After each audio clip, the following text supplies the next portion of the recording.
The November rain felt like ice against my face as I pressed myself against the cold brick wall of Riverside Funeral Home. Through the stained glass window, I could see the warm glow of candles and the backs of black-clad mourners filling the pews. My grandmother's casket sat at the front, surrounded by white roses, her favorites. She couldn't make it. I heard my father's voice drift through the cracked window. Sophia's somewhere in Europe, backpacking or whatever she calls it these days. You know how she is always running from responsibility. My fingernails dug into my palms. I'd driven 14 hours straight from Chicago when I heard about Grandma Rose's passing, only to find the funeral director politely but firmly inform me that I wasn't on the list. My own grandmother's funeral, and I wasn't on the list. But what made my blood turn to ice wasn't being barred from entry. It was what I saw next. A woman sat in the front row in my spot, wearing a black dress identical to the one I'd worn to every family funeral since I was 16. Her hair was dyed the same shade of auburn as mine, pulled back in the same low bun I always wore. When she turned her head slightly to dab at her eyes with a handkerchief, I saw she even had my distinctive birthmark drawn on her neck. She was crying perfectly, not too much, not too little. The grieving granddaughter performed to perfection. Poor Sophia, my Aunt Linda was saying to someone. She and Rose were so close. She must be devastated, wherever she is. The actress nodded, shoulders shaking with practiced sobs. I pulled out my phone, fingers numb from the cold, and started recording through the window. Whatever sick game my family was playing, I was going to document every second of it. The service continued with readings and hymns. My Uncle Peter gave a eulogy that painted our family as one big happy unit, conveniently leaving out how they'd systematically pushed me out over the past 5 years. My cousin Melissa sang Amazing Grace off-key as always. And through it all, the fake Sophia sat there, playing her role. When the service ended and people began filing out for the burial, I slipped around to the back entrance. I knew this building. Grandma Rose had been on the funeral home's board for 20 years. I'd spent countless afternoons here with her, discussing life and death over tea in the director's office. The side door was unlocked. Bless Mrs. Chen, the cleaning lady who always worked Saturdays. I slipped inside and up the back stairs to the second-floor viewing room that overlooked the main chapel. From here, I could see and hear everything while remaining hidden. The burial was private, family only. I watched them load the casket into the hearse, watched the actress climb into the family limousine with my parents, watched them drive away to bury my grandmother without me. But I knew what came next. The will reading was scheduled for 4 p.m., back at the funeral home's conference room. Grandma Rose had been meticulous about her final wishes, and she'd insisted the reading happen immediately after the burial. No time for the vultures to scheme, she'd always said with a wink. I waited in my hiding spot, surviving on vending machine coffee and the rage burning in my chest. At 3:45, they all filed back in, shaking rain from their umbrellas. The actress was still there, still playing me, now with my mother's arm wrapped around her shoulders. "This is so hard," the fake Sophia said in a voice nothing like mine. "I just can't believe she's gone." "We're all here for you, sweetheart," my mother cooed. "Grandma Rose would want you to be strong." I bit my tongue hard enough to taste blood. Attorney Maxwell Crawford entered precisely at 4 p.m., his silver briefcase in one hand and a sealed box in the other. He was Grandma Rose's lawyer for 40 years, and the sight of his familiar face made my eyes burn with unshed tears. "Please everyone, have a seat," he said, his deep voice filling the room. "I know this is a difficult day, but Rose was very specific about her wishes." They all settled around the conference table, my parents, aunts, uncles, cousins, and the actress still pretending to be me. From my vantage point above, I could see everything perfectly. Mr. Crawford set down his briefcase and a mysterious box, then pulled out a thick manila envelope. "Before we begin, I must inform you that Rose left very specific instructions for this reading." He pulled out a tablet and set it on the table. She requested that we begin with a video message she recorded 6 months ago. My father shifted uncomfortably.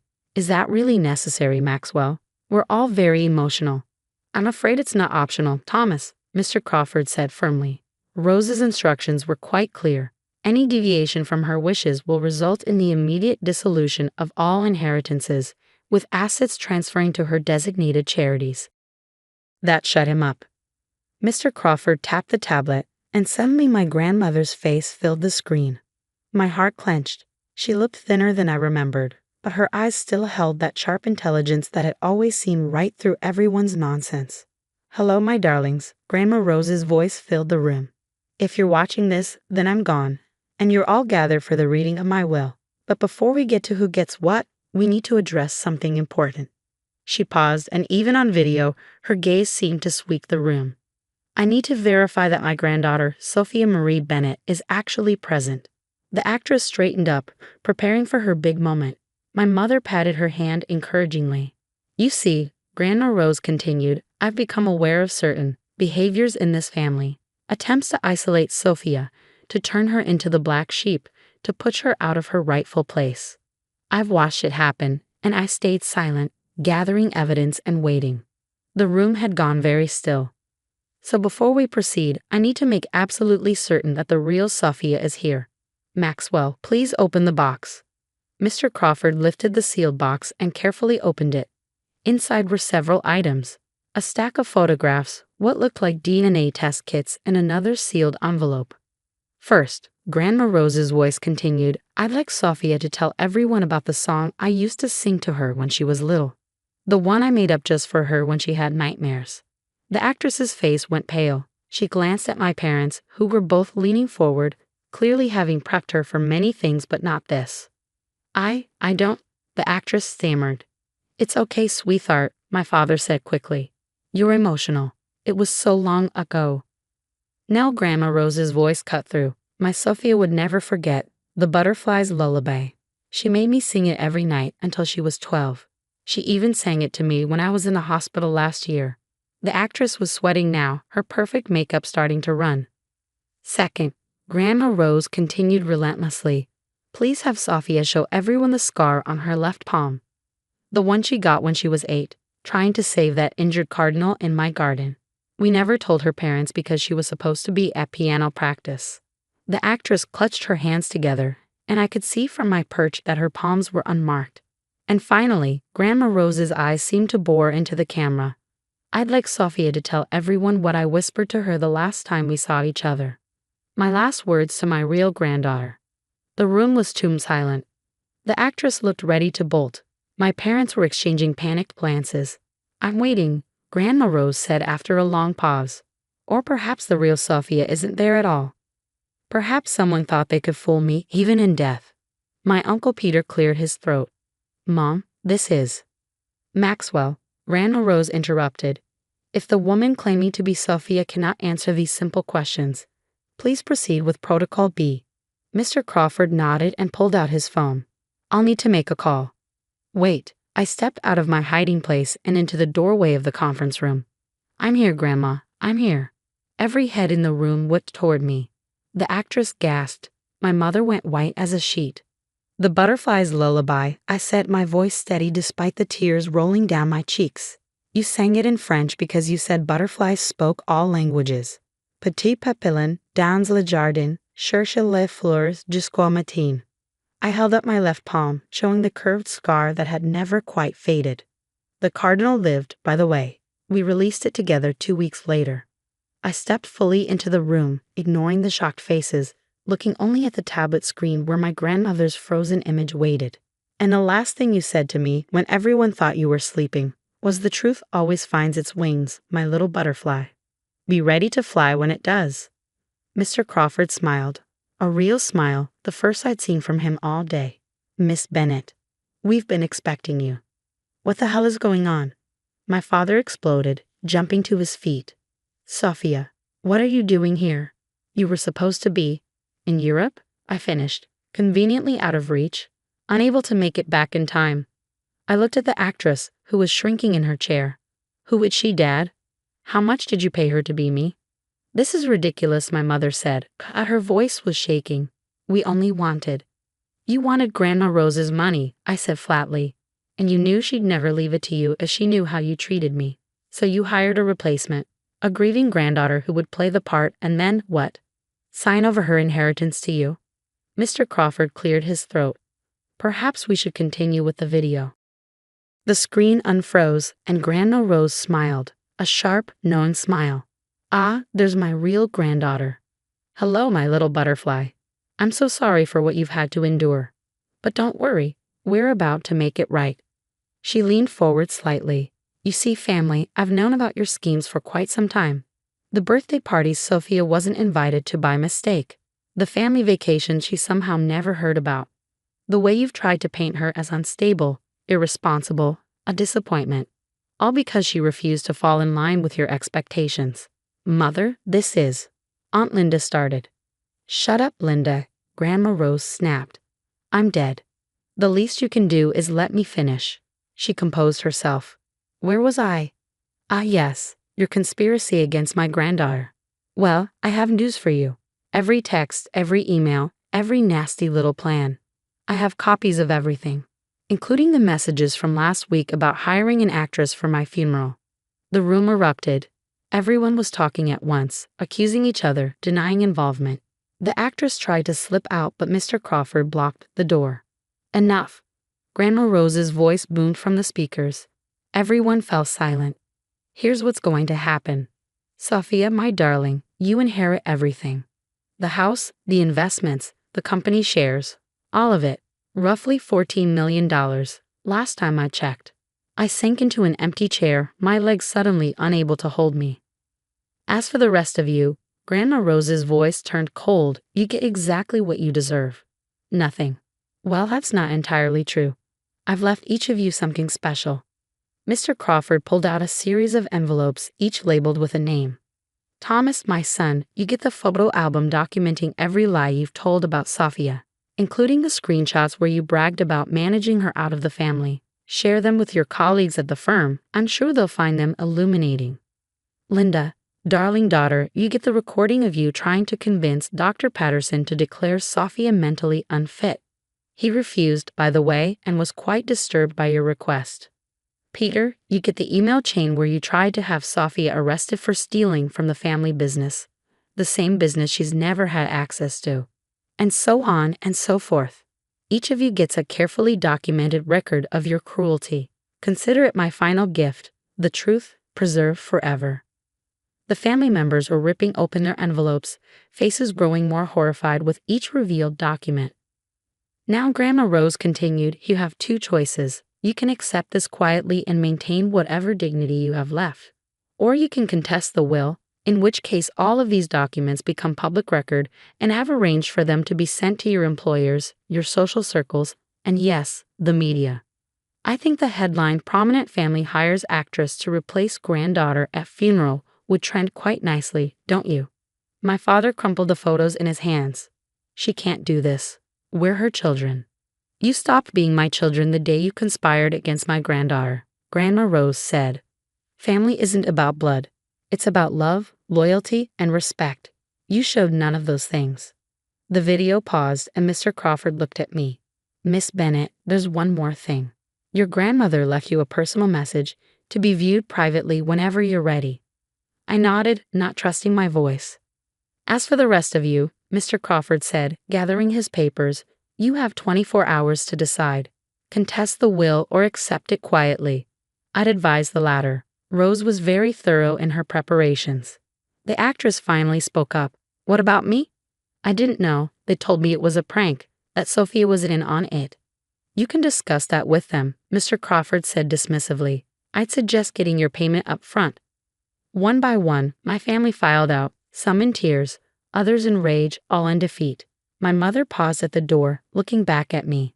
Sophia, we only wanted. Don't, I said quietly. Just don't. When they were all gone, Mr. Crawford handed me a small USB drive. Your grandmother's personal message. She also wanted me to give you this. He pulled out a small jewelry box.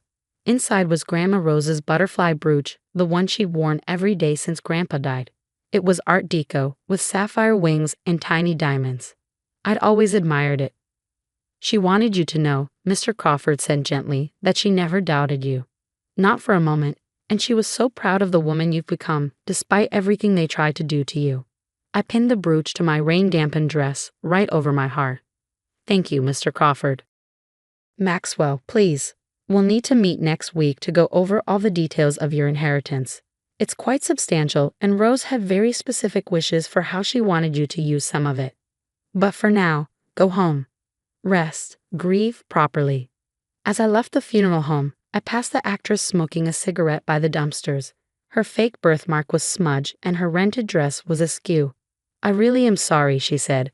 They told me you were estranged, that you'd abandoned the family. They made it sound like I was helping. I studied her for a moment. What's your name? Your real name? Jessica. I'm an actress, obviously. Not a very good one, apparently. No, I agreed. But good enough to fool them. That's something. I pulled out my wallet and handed her a card. I'm going to need a personal assistant. Someone detail-oriented who can play different roles when needed. Interested? Her eyes widened. Are you serious? My grandmother always said the best revenge is success. I've got $14 million and a list of charities my family hates. I could use some help spending it creatively. Jessica grinned. When do I start? Monday, and Jessica, come as yourself this time. As I drove away from the funeral home, the rain finally stopped. A small blue butterfly landed on my windshield wiper, resting for a moment before flying away. I could almost hear Grandma Rose's voice. Truth always finds its wings, little butterfly. Thanks, Grandma, I whispered. I'm ready to fly. The USB drive sat in my pocket, waiting. But I'd watch her message later, in private, with a cup of her favorite tea and the photo album I hidden away. The real one, full of genuine memories of a grandmother who saw me for who I really was. For now, I had a new life to plan. One where family meant something different. Something better. Something true.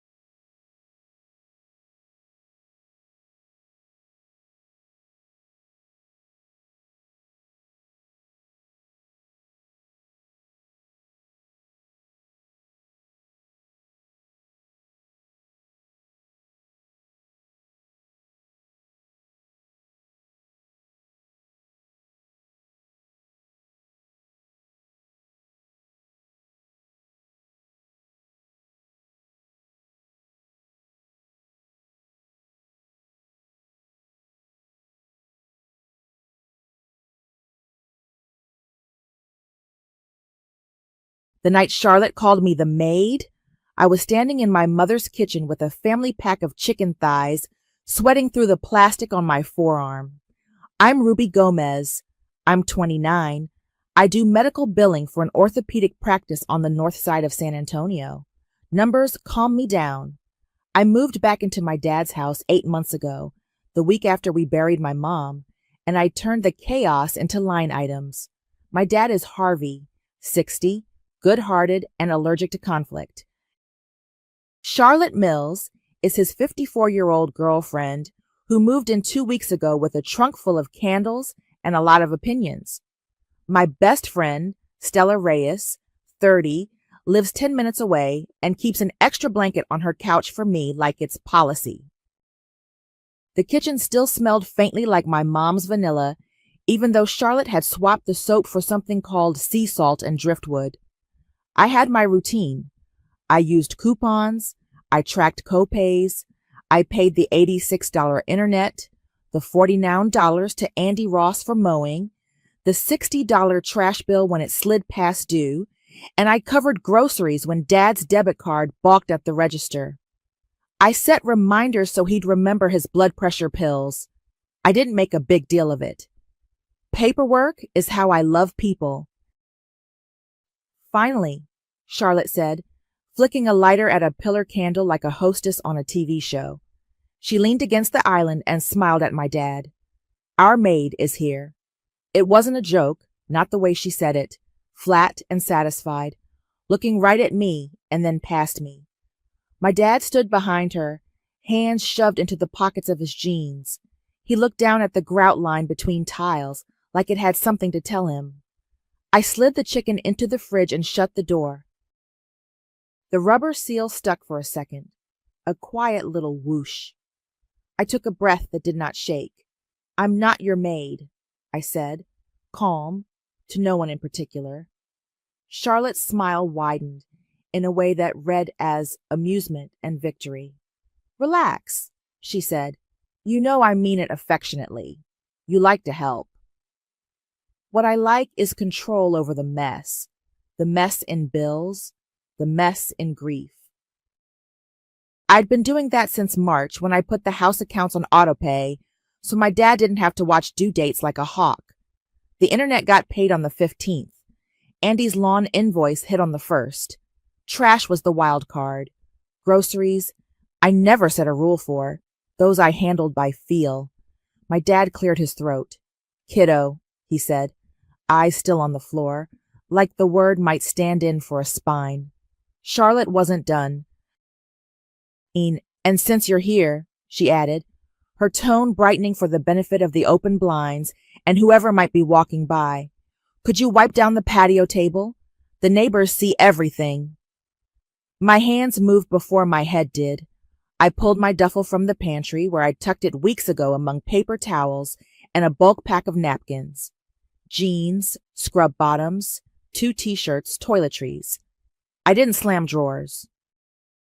I didn't say anything about how my mother labeled the spices and how the labels were now peeling up at the corners. I looked at the calendar I'd printed and taped to the side of the fridge, his pills marked with little dots, and I peeled it off in one slow motion. Charlotte watched me with her arms crossed. "Are you seriously being dramatic over a word?" she asked. I set my spare key on the counter next to the fruit bowl. I made sure it wasn't under anything. The metal glinted under the pendant light. I wanted her to see it. I wanted my dad to see it too. "Ruby," he said, like a question and a plea. "I've got a shift early," I said. It wasn't a lie. I could always pick up hours. My voice was even. "I'll text you if any labs come in that need signatures." "We can talk about this," he said, but his voice trailed off. That's what he does. He waits for storms to die out on their own. Charlotte rolled her eyes. "Good grief," she muttered. "You're making a scene. This is exactly why the house needs order." I zipped the duffel and slung it over my shoulder.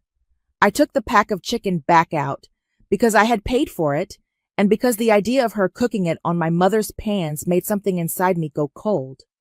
I tucked the meat under my arm, picked up my phone, and walked to the door.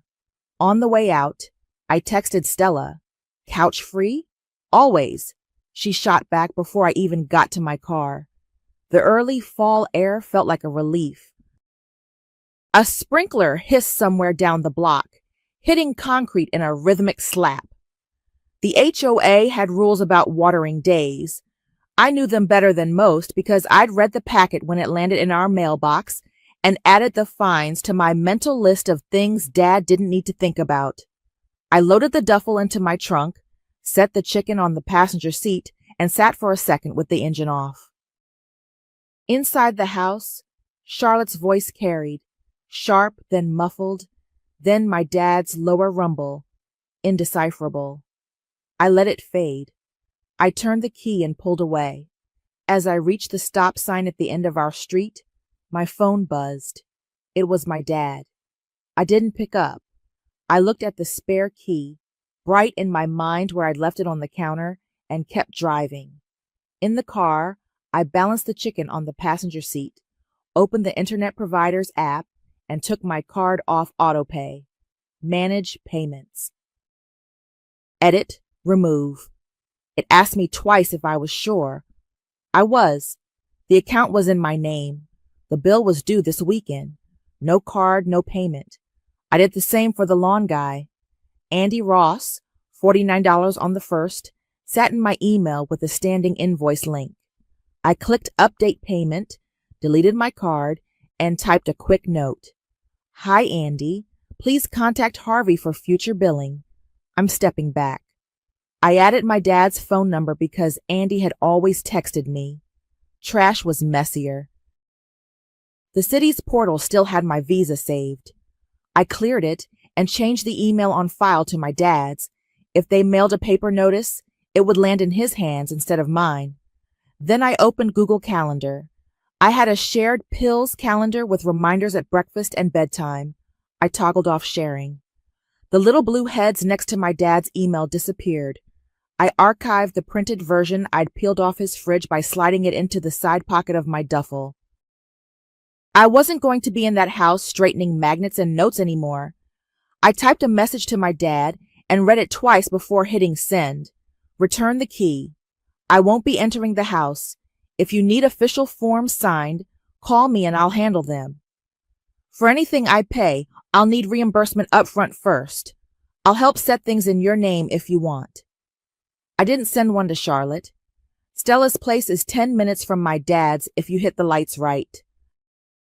She buzzed me in on the first ring, opened the door in socks, and took the chicken without comment. She slid it into her fridge, then started the kettle like this was our practice drill. Coffee at night? I asked, dropping my duffel next to her couch. Defensive strategy, she said. You look like you left a battlefield. I sank onto the pullout and kicked off my shoes. She called me the maid. Stella's eyebrows lifted, but she didn't say I told you so. She handed me a mug and a throw blanket. Phone down, she said. I turned it face down on the claw mark on her coffee table. It buzzed. Once, then again, and I didn't flip it. I could feel the shape of my dad's name behind the glass. I let it be. Work? She asked. I pulled my laptop out and logged into the clinic scheduling app. I'd cut my hours back after Mom died, so I could drive Dad to appointments and meet delivery windows. There were open morning slots next week and a full day Friday. I clicked to claim them and emailed Leah, my manager, to ask for full time through the end of the month. Family situation changed, I wrote, available to cover. She responded 5 minutes later with a thumbs up and a, we've got you. Stella brought over a half carton of takeout lo mein and 2 forks. Eat, she said, then tell me what you need. I took my card off everything, I said between bites. Internet, lawn, trash. I told Andy to call my dad. I told my dad I'm not going back in the house. Good, she said. She wasn't one for speeches. She put her feet under her on the chair and watched me in that steady way she has when she's not going to rescue me from my own decisions. My phone buzzed again. I glanced. A text from Dad, not long, just my name, the question mark. Then nothing. No paragraphs. That made it worse and better at the same time. You can crash here as long as you need, Stella said. But I'm waking you up at 7 because I have a run, and you're drinking water before bed. I have the chicken, I said. We can cook it tomorrow. We'll make tacos, she said. We'll make a list. I rinsed my mug and set it in her sink. In her living room, the pullout creaked like a memory. I stretched out and tucked the blanket under my feet. Through the wall, someone's TV murmured. The building always came alive on Sundays when the games were on. You could hear cheers and groans through the hallway. I turned my phone to Do Not Disturb. I set one alarm for morning and put it face down again. I could picture the internet app screen in my mind. No payment method saved. I could picture my dad standing in the kitchen, seeing the key on the counter, seeing the empty corner where the calendar had been. Stella clicked off the lamp. You did the right thing, she said in the dark. Now let the silence do something. Outside, a car door thumped. My phone buzzed one last time and stopped. I stared at the ceiling until the street noise turned into a soft wash. Sunday's game was in 2 days. Kickoff hit like a switch in the building. Doors opened, voices rose. Someone down the hall whooped at a pregame segment. I cracked Stella's window for the breeze and the sound because it was easier to listen to other people's noise than my own head. My phone lit up face down, buzzing against the wooden table. Then again, then a steady jitter. I flipped it over. First a text from my dad at 12:58. Internet out? Before I could lock the screen, another came in from an unknown number that resolved to Charlotte's contact. Why is the Wi-Fi not working? Then, TV black. Then my dad again. Ruby? I didn't answer. I slid the phone to the edge and watched the notifications stack in the preview bar. 12 missed calls climbed to 13. I turned on Do Not Disturb and set it back down. Stella set a bowl of chips next to me and a jar of salsa that said mild in friendly letters. She watched my face and didn't ask for the play-by-play. It's Sunday, I said. He has people over. She nodded. And the internet you paid for is not. I opened the provider's app just to look. The account screen loaded with a yellow banner. Payment required to resume service. Auto-pay attempt failed. The due date was today. The cycle always landed mid-month. There was no card on file. A button offered add payment method. I closed it. The text kept coming in, collected like missed landings. Charlotte started a group thread with my dad and me that I had never asked to be in. So ungrateful, she wrote. Our maid took her toys. My face went hot, then cold. I put the phone down like it was something that might burn the table and got up to open the window a little more. Somewhere a commentator stretched a name out into a long vowel. Laughter rose and fell. Eat, Stella said, pushing the chips toward me. Use your jaw on something else. I took one, then another. The salt grounded me. In the kitchen, the pan from last night's tacos dried in the rack, a smear of orange grease catching the light. We'd cooked the chicken with cumin and limes and gone to bed smelling like a family that had just fed itself. The phone buzzed once. Voicemail. I didn't hit the little red dot. I let it sit for a minute, and then listened. Ruby, my dad said, voice low, the word like he had to work to pull it up. Can you just fix it? 3 seconds. Click. I stared at the wall while the window screen hummed with wind. Fix it used to mean me getting on a chat with the provider, authorizing a payment, restarting the modem, carrying the mental load. Fix it had turned into a reflex for both of us. I wiped my palms on my jeans and didn't call back. Instead, I sent one text to my dad, not to the group thread. I kept it short. I can help you put it in your name tomorrow, or you can call them now and add your card. I won't re-add mine. The bubble stayed gray. No dots.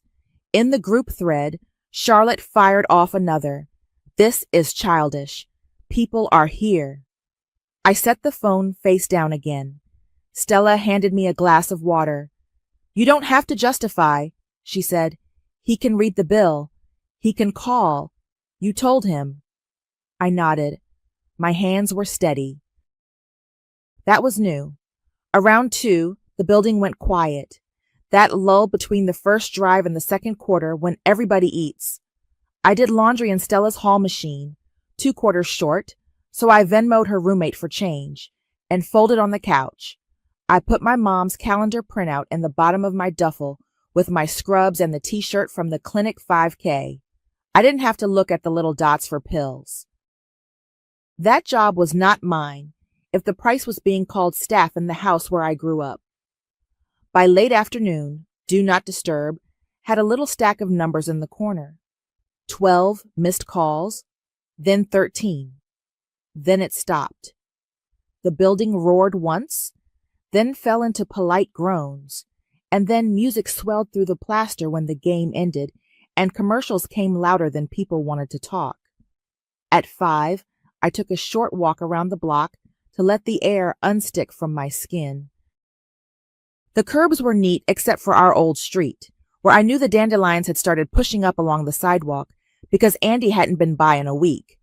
I had Andy's number saved under A, so I would see it first. I'd already told him to bill Harvey. That was done. Back upstairs, I heated taco leftovers and ate at the counter while Stella scrolled for dessert recipes she wasn't going to make. My phone hummed again. Not a call this time, but a picture from my dad. The modem lights, all amber, with the caption just question marks. I didn't answer. Another moment, then silence. When night dropped, I turned the phone off entirely. The quiet didn't feel empty. It felt like air after a storm, charged and clean. I set my alarm for work in the morning and laid out scrubs, badge, and flats in a neat little row. On Monday, before lunch, a bright envelope from the HOA would hit my dad's mailbox with a photo of yellowheads in our yard and a $75 fine printed in black. Silence had started its work. The rest was going to be bills and names on accounts and who signed what. Monday at lunch, between claims, my dad texted me a photo of a neon envelope on the kitchen counter. The HOA logo sat in the corner like a stamp. Open this. What is it? I zoomed the next photo until the words blurred. Notice of violation. A date. A snapshot of our front yard with bright yellow heads along the sidewalk. $75 fine assessed. Remedy within 5 days. Contact Christian Hunt, property manager. Call Andy to mow or borrow a mower today, I wrote back. The HOA wants it done this week.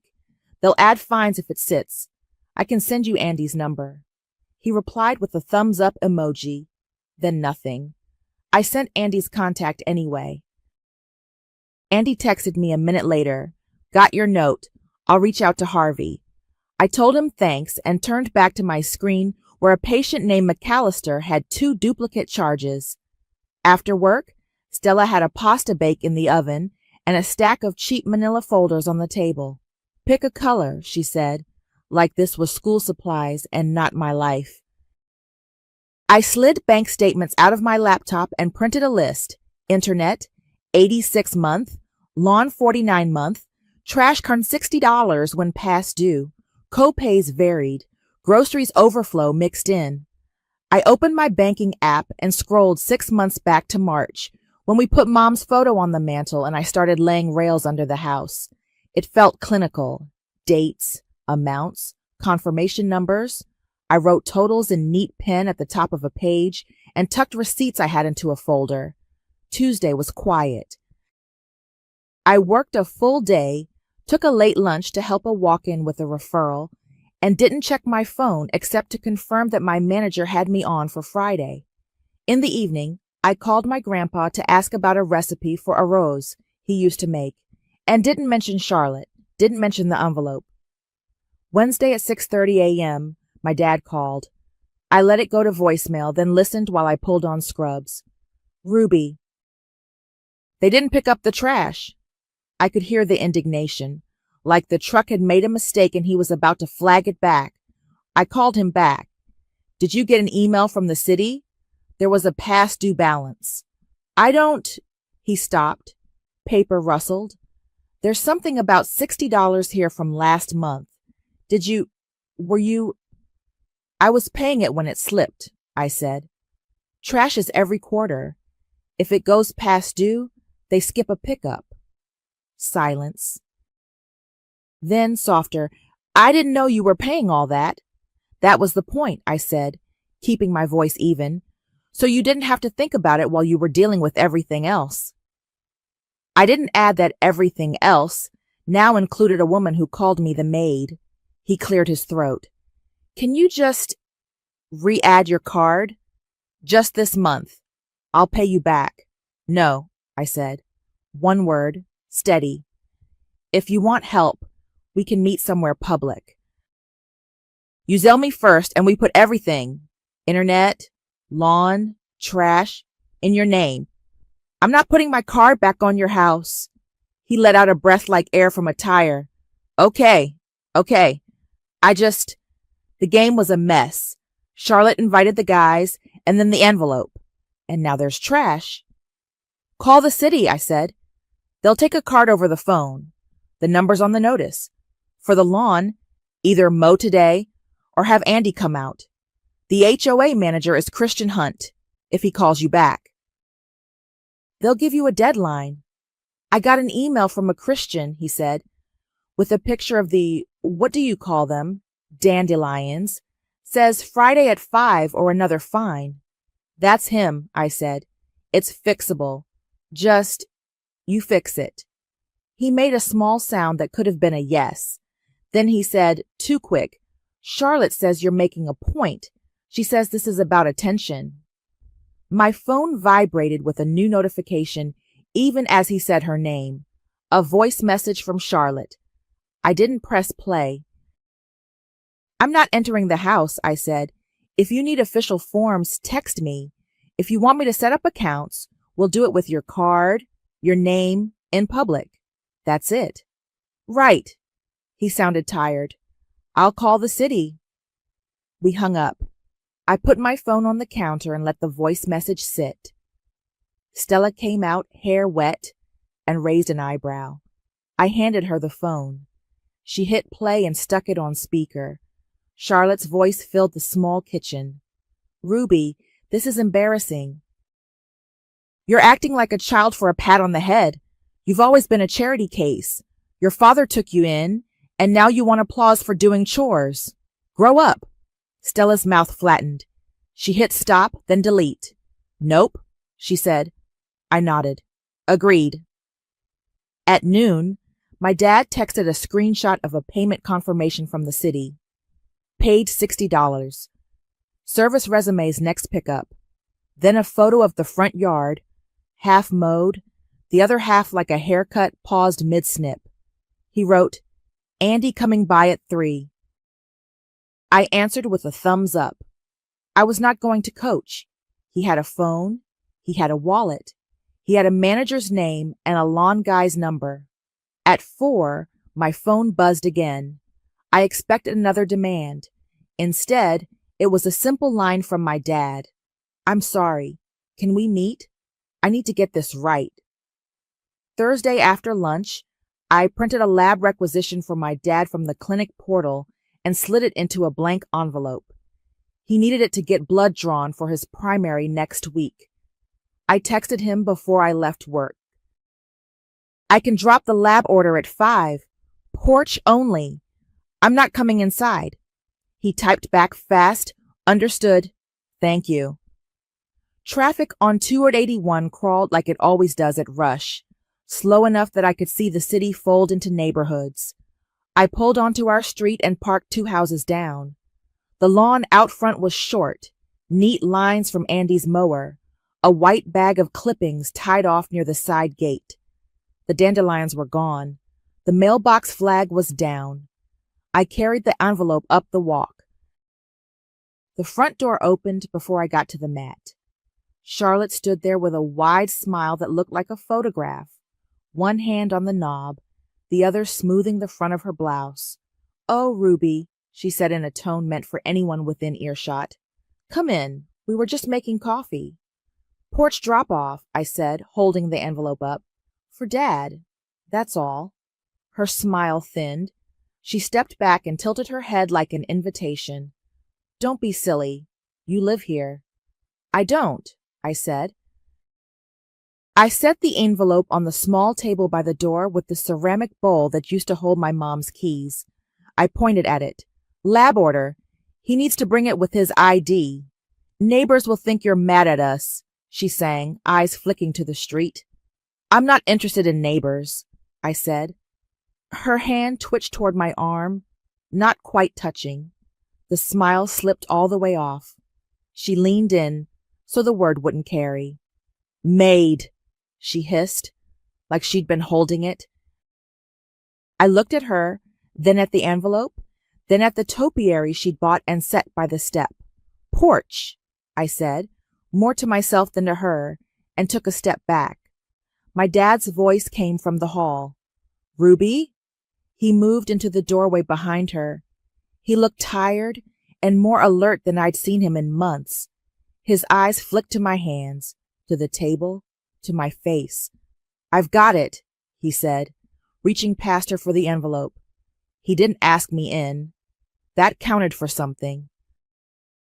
I'll text you, I said to him, and turned. Charlotte said something under her breath that I didn't catch, and then louder, brighter, Thanks, honey, for the benefit of the cul-de-sac. I walked to my car and felt the hinge of the moment, the clean line of a boundary holding. I put the engine in gear and drove straight to Stella's.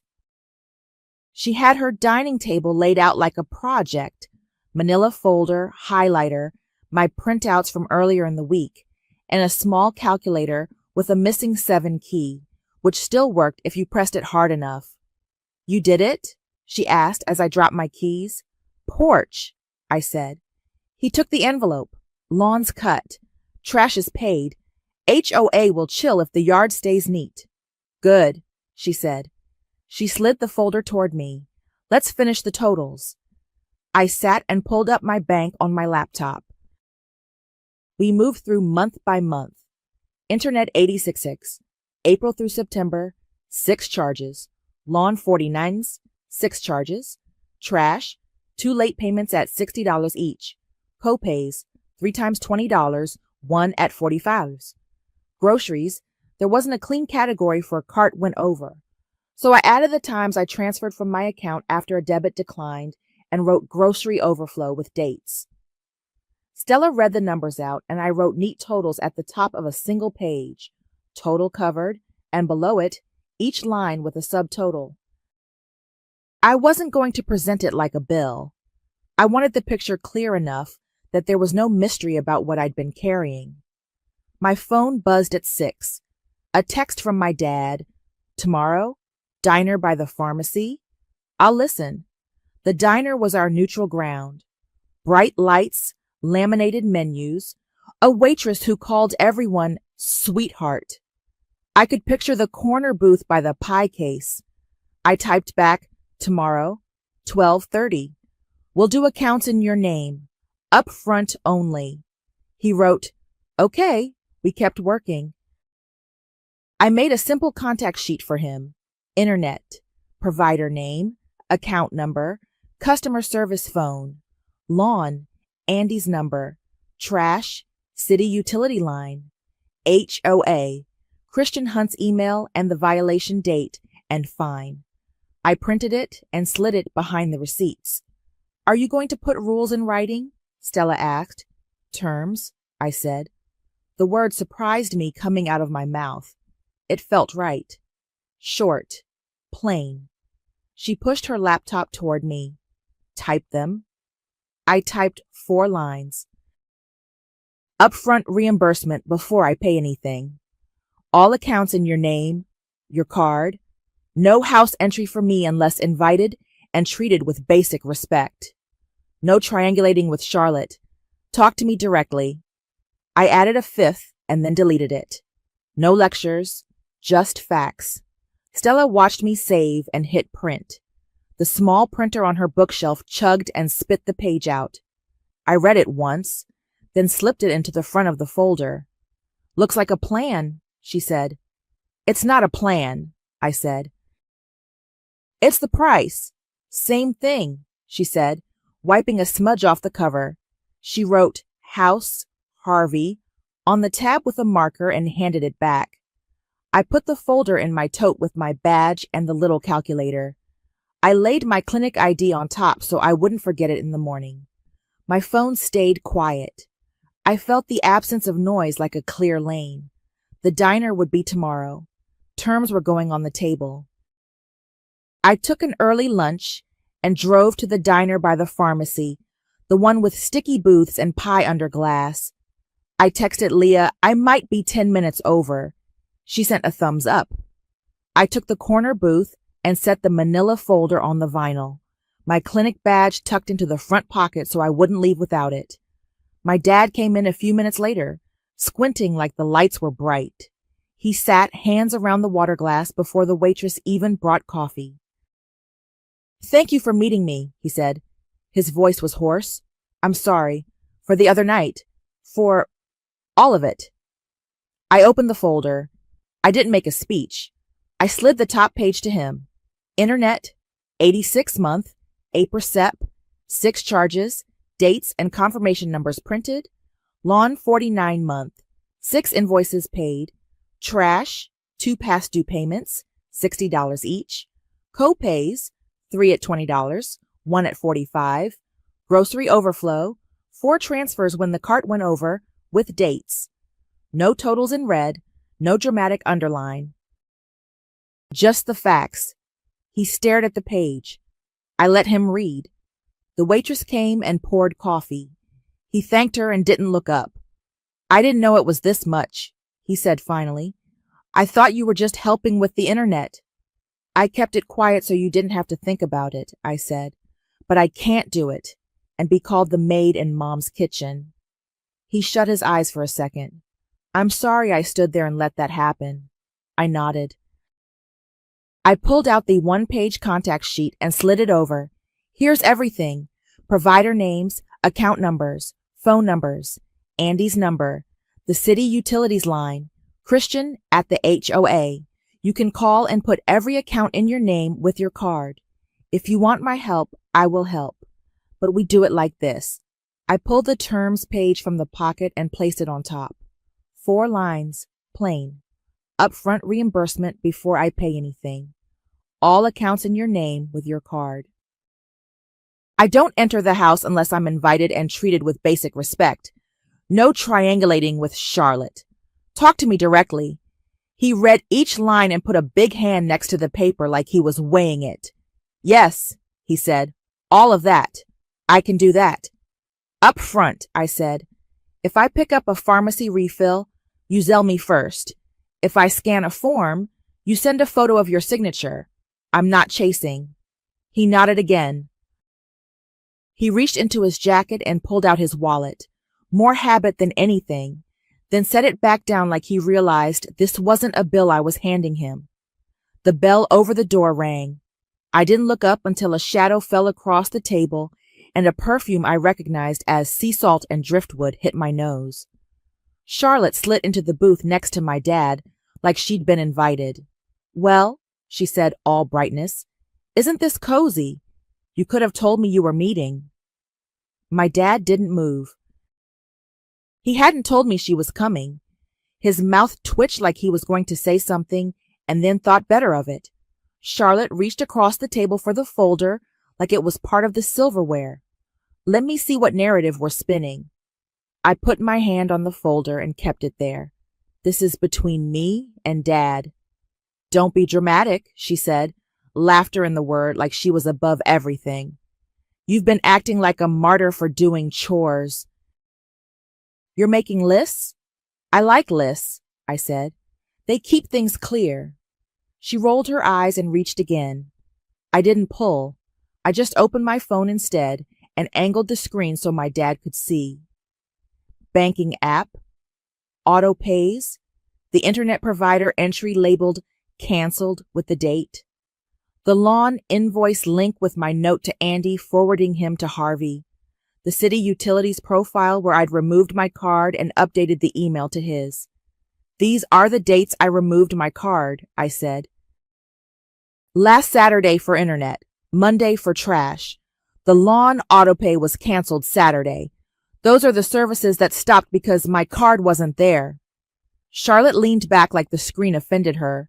Why are you showing me your bank? I'm showing Dad, I said. He leaned in, jaw working. He looked at the dates, then at the list of charges over the past 6 months. His eyes were glossy in a way that had nothing to do with tears. It was focus. He took a breath and looked at Charlotte. No more of the maid talk, he said. His voice wasn't loud. No more. She looked surprised, then amused, like he had told a small joke. We're really doing this here? Yes, he said. He slid the folder closer to himself, his hand covering the terms page like he was claiming it. He shifted in the booth and sat up straighter. We're going to fix it. She huffed and stared at me. You really think you can come in here and dictate terms? I already left the house, I said. These aren't demands. They're conditions for my help. The waitress came by with more coffee and looked at the three of us like she'd walked into a TV show.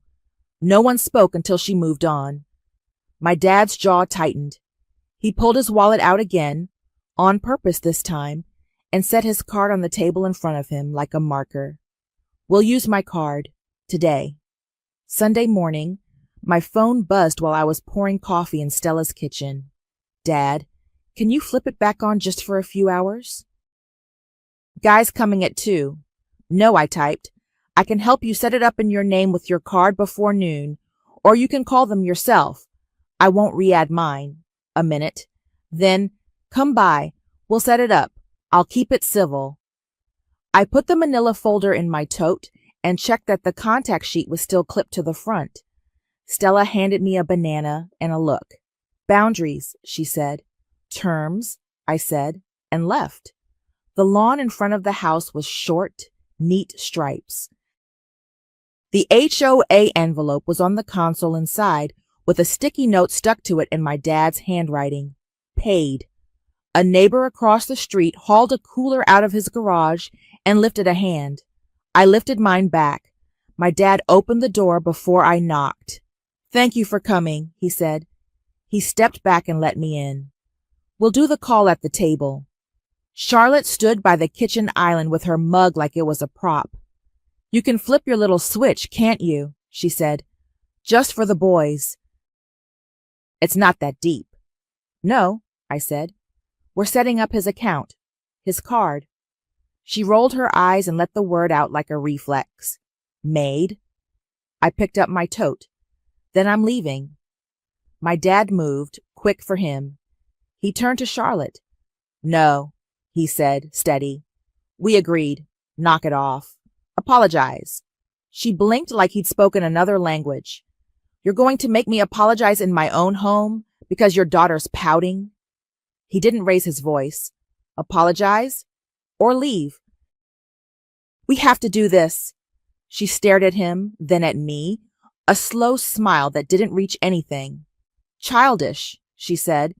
She grabbed her purse, clattered the mug into the sink on purpose, and walked past us. The door shut behind her a little too loud. Silence settled like a blanket. My dad exhaled. I'm sorry, he said. We're doing the account now. We sat at the dining table. He placed his wallet between us like a token. I put my phone on speaker and dialed the provider. We listened to a recorded voice talk about faster speeds, then to flute-heavy hold music that made the seconds obvious. A rep named Jasmine picked up and asked for the service address. I gave it. There's an account here that's suspended for non-payment, she said. That one is under my name, I said. We need to close it and open a new account for Harvey. Same address. Copy, she said. We can do a new account. I'll need a phone number and email. My dad read off his cell and his Gmail. Jasmine repeated them back. Okay, she said. I can activate with your existing modem. Do you see a sticker on the back with a number that starts with MAC? I nodded at my dad. He went to the den, unplugged the modem, brought it over, and squinted at the label. I slid my reading glasses toward him without comment. He read the MAC address carefully. Jasmine typed, Got it. The plan is $86 plus taxes and fees. You can add auto pay. Card name and number? My dad set his card on the table and read the numbers into the air. Expiration, security code, zip. All set, Jasmine said. I'm pushing a refresh to your modem. When the lights go back to green, you should be good. Anything else? No, I said. That's it. Thank you. We waited. The modem blinked like a small, nervous animal. Amber to green, then back, then green steady. In the den, the TV's home screen reloaded. My dad clicked to the app he uses for the stream. The pre-game panel popped up. Men in suits talking too fast. He let out a breath he'd been holding for a week. Okay, he said. Okay. There was a tap at the door. A neighbor with a tray of wings stuck his head in. We good? He asked, looking past me at the screen. We're good, my dad said. He looked at me. Do you want to stay? I'm going to go, I said. I stood and put my tote over my shoulder. I'm glad you got it set up. He nodded. I'll send you the confirmation, he said. And I meant what I said. No more of the name calling. I heard you, I said. I believed him more seeing the card on the table than hearing the words. On my way out, I passed the topiary by the step and the small table with the ceramic bowl. I didn't look inside it. I pulled the door closed and walked to my car while the TV got louder inside and the house filled with other people's noise. Back at Stella's, I put my phone on the counter and let the quiet bounce around. I answered a patient email about a misapplied deductible because it was simple and made sense. When the game kicked off, the building cheered in a way that made me smile without trying. At halftime, my dad texted a photo, a single page printed in grayscale on his old inkjet, internet service agreement, his name at the top, the address below, the monthly total, the auto pay line with the last four of his card. No commentary, just the picture. I wrote back, "Looks good." He sent a thumbs up, then nothing else. I put the phone down. Silence did what it does. The TV down the hall went from roar to chatter to roar again. I stretched my legs on the couch and let the picture of his name at the top take up the space where the old calendar used to live in my head. Monday morning, my dad texted a picture of the modem lights glowing green and, under it, a screenshot of a confirmation email from the internet provider. Auto pay, active, name on account, his. "Looks good," I wrote. He replied with a single check mark emoji, then a separate message a few minutes later. "Can you call in a refill for my lisinopril? Pharmacy says no refills." I typed back, "Zelle, $10, and I'll call. Porch pickup after." The money hit my phone 30 seconds later. I called the pharmacy with his date of birth and doctor's name, asked them to fax the renewal request. Then I called his clinic and gave the nurse the rundown in the calm, polite voice I use at work. By early afternoon, the pharmacy texted him that the refill was ready. I grabbed it on my way to Stella's and left the brown bag on his porch table with a sticky note, "Take at dinner." He opened the door and waved from inside like we were practicing good habits. We were. That week held like a new shape. Andy texted me a simple all set with Harvey. New card on file, the X. I didn't have to write back. My dad sent a photo of the city utilities receipt with a paid stamp and a note. "Trash back on schedule Thursday." On Tuesday, he forwarded me an email chain with Christian from the HOA. My dad had sent a photo of the mowed yard and the paid fine. Christian answered, "Received. Property in compliance. Thank you. No extra fines." That thread stayed between them. I didn't reply because it wasn't mine to manage anymore. Wednesday, a group text buzzed to life with my dad's number and Charlotte's. The first message was from her. "We need Ruby to handle the new streaming app. The one we have is awful." I left the chat and texted my dad separately. "Please text me directly." He wrote back, "Understood." Thursday, he Zelled me $25 with the note, "Forms." I scanned and emailed him an insurance coordination form his primary needed.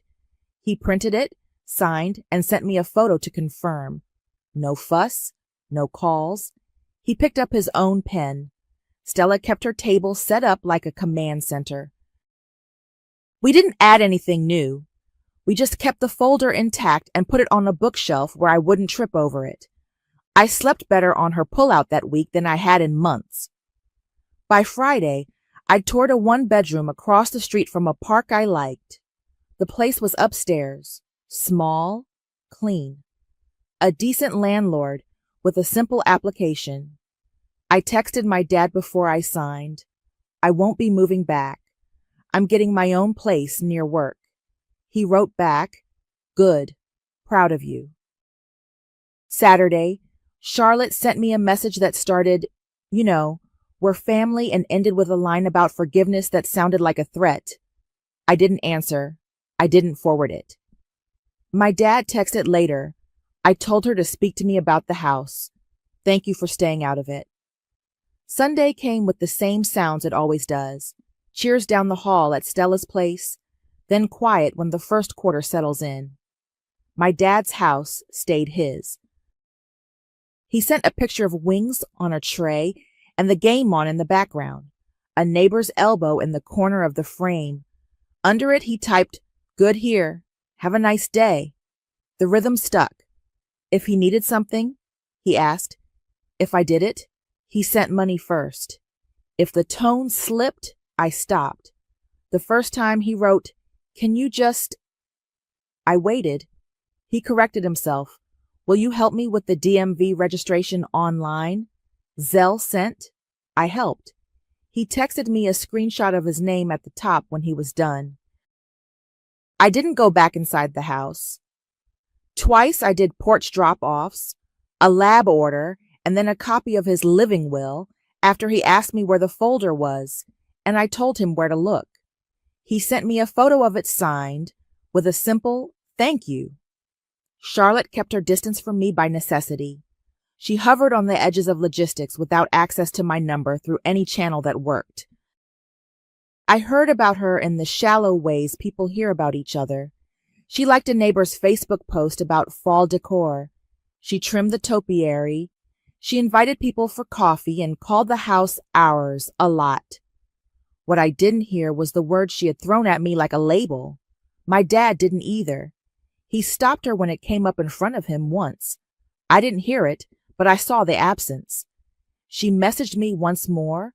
I deleted it without opening, and the silence held the line for me. By the end of the week, I signed the lease on the 1-bedroom. Stella loaded boxes into my trunk and handed me a plant that I immediately Googled how not to kill. I set up my own tiny kitchen with my own labels. I bought my own internet and put my own card on autopay. It felt plain and huge. My dad drove over with a toolbox and tightened a loose cabinet hinge. He stood in the doorway with his hands on his hips and looked at the little rug I'd set by the sink. "You good?" he asked. "I'm good," I said. He nodded. "Me too." He held up his phone. I figured out alarms for my pills, morning and night. "Good," I said. We didn't make it bigger than it was. On his side of town, the lawn stayed short. The trash got picked up on Thursdays. The internet bill came to his email, and when it didn't, he called the provider and waited on hold like everyone else. He sent me the occasional question and a thumbs up when he figured it out himself. Sometimes I helped, sometimes I didn't. The balance felt even. Silence did what years of pleading couldn't. It turned into respect spelled out in receipts and names on accounts. I walked past my spare key on Stella's bookshelf a week later and didn't take it. I didn't need it. I never heard the word maid again.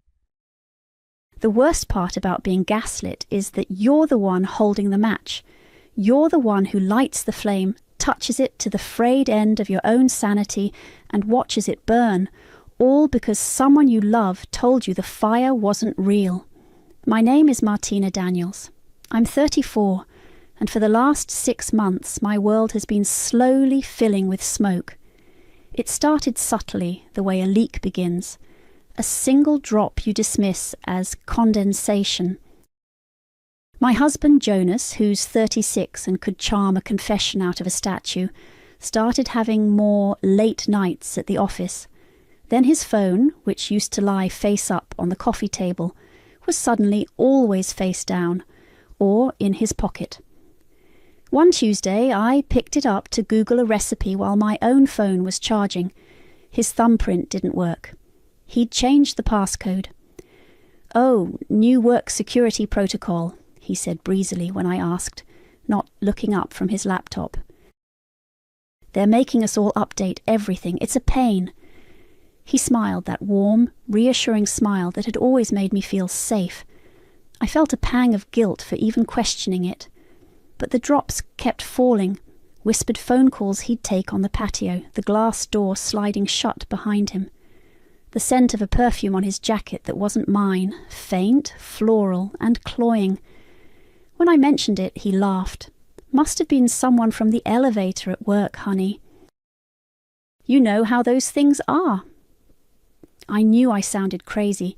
I could hear it in my own voice. So I went to the people I trusted most. My family. I called my younger sister, Rosalie, first. At 31, she's always been the pragmatic one, the keeper of our family's perfectly curated image. "Martina, you need to breathe," she said over the phone, her voice laced with that familiar patient tone she used when I was being dramatic. "Jonas adores you. You've been so stressed with work lately, you're probably not sleeping enough. You're just overthinking things." I hung up feeling foolish, but the anxiety wouldn't go away. A week later, I tried my mother, Lucille. She's 58 and believes emotions are a private, slightly embarrassing hobby, like collecting stamps. We were having our weekly lunch when I brought it up. Her fork clinked against her plate. "For heaven's sake, Martina. A wife's job is to be a comfort to her husband, not an interrogator. You're going to push him away with this paranoia. What will people think if they hear you accusing him of things?" Her words landed like stones. She was right. I was being paranoid. I was letting stress get to me. I was the problem. My self-esteem, already shaky, began to crumble into dust. That night, I decided to fix it. I waited for Jonas to get home, my stomach churning with shame. He walked in looking tired, and I met him at the door. "I'm so sorry," I said, my voice thick. "I've been awful lately, accusatory and stressed out. You were right, and so were my mom and Rosalie. It's just me. I'm going to be better." He pulled me into a hug, his chin resting on the top of my head. He smelled like fresh air and his familiar cologne. "Hey," he murmured into my hair. "It's okay. We're a team. We'll get through it. I love you." I melted into his arms, flooded with relief. He loved me. I was just being crazy. We stood there for a long moment, and I felt the knot in my chest finally loosen. We went to bed early, and I fell asleep curled against his back, feeling safer than I had in months. I woke up sometime after midnight. The room was dark, silent except for the soft sound of Jonas's breathing. I turned over ready to drift back to sleep when a faint blue light caught my eye. It was coming from his side of the bed. He was lying on his back, holding a phone I didn't recognize. A slim black case, not his usual silver one. He was texting under the covers, his thumb moving quickly. My heart stopped. Before I could process what I was seeing, a notification banner flashed at the top of the screen. I only saw it for a second, but it was burned into my memory. A name, Evelyn. A message. "Can't wait to have you all to myself again tomorrow." And a little kissy face emoji. Jonas's head snapped toward me. He must have felt my body go rigid. His eyes widened in the dim light, and he slammed the phone shut, shoving it deep under his pillow with a panicked, clumsy movement. "What was that?" I whispered, my voice barely a thread. He propped himself up on an elbow, his face a mask of concern that didn't quite reach his eyes. "Nothing, honey, just a work phone. An urgent email came through. Go back to sleep." He leaned over to kiss my forehead, but I flinched. The smoke was no longer just in the air. It was in my lungs, choking me. And for the first time I realized I wasn't the one holding the match. He was. And he'd been setting my world on fire for a very, very long time. I didn't sleep. I lay perfectly still, my back to him, my eyes wide open in the dark. I listened to his breathing deepen, waiting for the telltale rhythm of true sleep. He thought he'd soothed the crazy wife again. He thought I'd believed him. The condescension in his voice, the gentle pat on my head, it all felt like a lie now, coated in a thin, sticky layer of poison. The next morning was a masterclass in theatre. I made him coffee, just the way he likes it. I asked about his day, feigning interest in a meeting I now suspected was a lie. He kissed me goodbye at the door, his hand lingering on my waist. "Have a good day, honey. Try not to worry so much." I smiled, a brittle thing that felt like it might crack my face. "You too." The moment the door clicked shut, the smile vanished. I gave him 15 minutes, enough time to be clear of the neighbourhood. Then I went to work. His closet was the first stop. It was meticulously organised, a sea of grey suits and pressed shirts. Where do you hide a secret in a place with no clutter? I started with the obvious: shoeboxes, coat pockets, the top shelf. Nothing. I was starting to feel that familiar creeping doubt. Maybe I had imagined it. Maybe I was losing my mind. Then I remembered the old gym bag shoved in the back corner, a relic from a fitness kick that lasted 2 weeks 5 years ago. I pulled it out. It was empty except for a single, balled-up grey sock. It felt heavy. Too heavy. My fingers trembled as I unrolled it. There it was, the slim black phone. My breath hitched. It was real. I wasn't crazy. I took it to the kitchen table and pressed the power button. The screen lit up, demanding a passcode. My mind raced. What would it be? I tried his birthday. Nothing. Our anniversary. Nothing. I was about to give up when I remembered the name from the notification. Evelyn. I typed it out. Evelyn.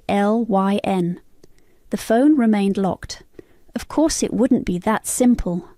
I stared at the screen, my mind blank with panic, then tried drawing a simple pattern, a lazy L shape. It clicked open. My blood ran cold. He hadn't even tried to be clever. The message threads were right there, hundreds of them. Texts with Evelyn filled with a sickeningly sweet intimacy. Pictures I never wanted to see. Plans for weekends when he was supposedly on business trips. He'd been seeing her for over a year. She was a yoga teacher I'd once recommended he see for stress. The irony was a physical blow, but that wasn't the worst part. The worst part was the group chat, the participants, Jonas, Rosalie, Lucille.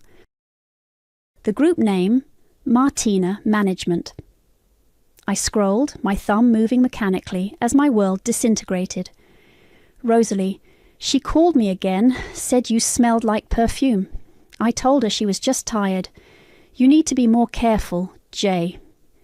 Jonas, I know. I thought I had it covered. She's getting so paranoid lately. Lucille, it's a phase. Just keep telling her you love her.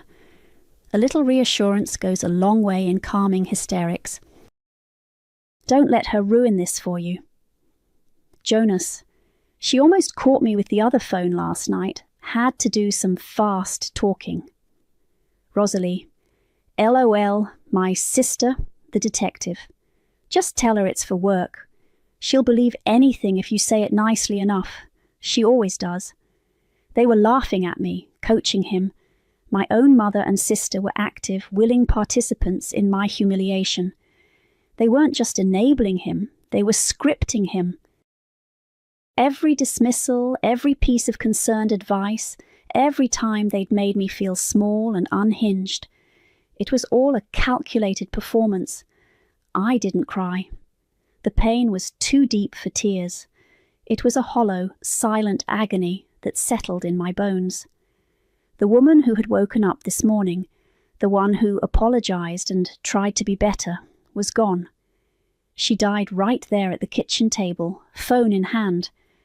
In her place, something else was taking root. Something cold and sharp and clear. This wasn't sadness. It was resolve.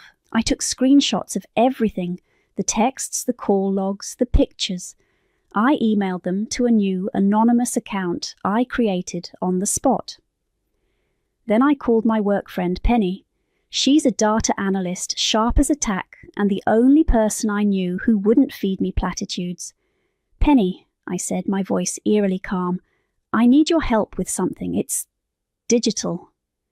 Sure, she said, her voice warm. What's up? I'll tell you later, but first, a quick question. If I wanted to make sure digital files were completely secure and untraceable, how would I do it? There was a pause. Okay, that's not a normal Tuesday question. Are you in trouble? Not yet, I said. After I hung up, I sat there for another minute, the black phone feeling heavy in my hand. I opened the message thread with Rosalie. Her last text to Jonas was from that morning. Is the coast clear? Did she buy it? My fingers flew across the screen. I typed a reply, pretending to be him. Yeah, she's fine. Totally clueless. As usual, I hit send. A few seconds later, her reply popped up. Perfect. See you both at Mum's for dinner Sunday. Don't forget to bring the good wine. We deserve it. A single humorless laugh escaped my lips. They had made it so easy. They had taught me exactly how to lie. And I was about to become a very, very good student. The first thing I did was put the phone back. I wiped it clean of my fingerprints, rolled it back up in the grey sock, and tucked it into the old gym bag, shoving it into the deepest, darkest corner of the closet. A crime scene returned to its original state. Then I went about my day, a ghost in my own home. The performance began that Sunday at my mother's house. The air was thick with the smell of roasted chicken and smug satisfaction. Jonas put his arm around me as we walked in, a public display of the loving, patient husband. Rosalie kissed my cheek, her eyes scanning my face for any lingering signs of a meltdown. "You're looking better," she said a little too brightly. I gave her a fragile smile. "I feel better. You guys were right." Over dinner, I laid it on thick. I apologized to all of them. I told them I'd been overwhelmed, that I'd let my anxiety get the best of me, and that I was so grateful for their patience. "I've actually started seeing a therapist," I lied, looking directly at Jonas.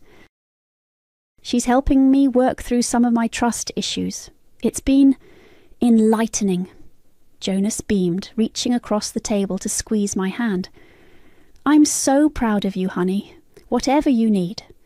Lucille nodded in stern approval. "Well, it's about time you took responsibility for your emotional state, Martina. A stable mind is the cornerstone of a stable home." They bought every word. They drank their expensive wine, celebrating their successful Martina management, while I ate my chicken and planned their demise. The next few weeks fell into a new rhythm. Outwardly, I was the perfect healing wife. I was attentive, affectionate, and apologetic. Inwardly, I was a detective, an archivist of my own betrayal. Penny helped me set up a cloud-based storage drive, triple encrypted. We named the main folder Recipes. Inside, subfolders took shape: bank statements, phone records, audio files. I started with the money. It was shockingly easy. I had access to our joint accounts, and from there I found a credit card in Jonas's name I'd never seen before. The statements told a story of hotel rooms on nights he was supposedly working late, expensive dinners for two at restaurants we never went to, and a recurring charge for a spa package at a boutique downtown. I looked up the spa. It was attached to a yoga studio, Evelyn's yoga studio. Next came the audio. I downloaded a voice recording app on my phone that could activate discreetly. I'd leave it running on the kitchen counter when I went to run errands. I captured snippets of his phone calls, the hushed, sweet tone he used with her, so different from the patronizing warmth he reserved for me. "No, she has no idea," I heard him murmur one afternoon. "She's been better lately, back to her old self." It's actually a relief. I saved the file under casseroles. The hardest part was seeing her. I knew I had to do it, to see the woman who was a co-author of my pain. I engineered a chance encounter.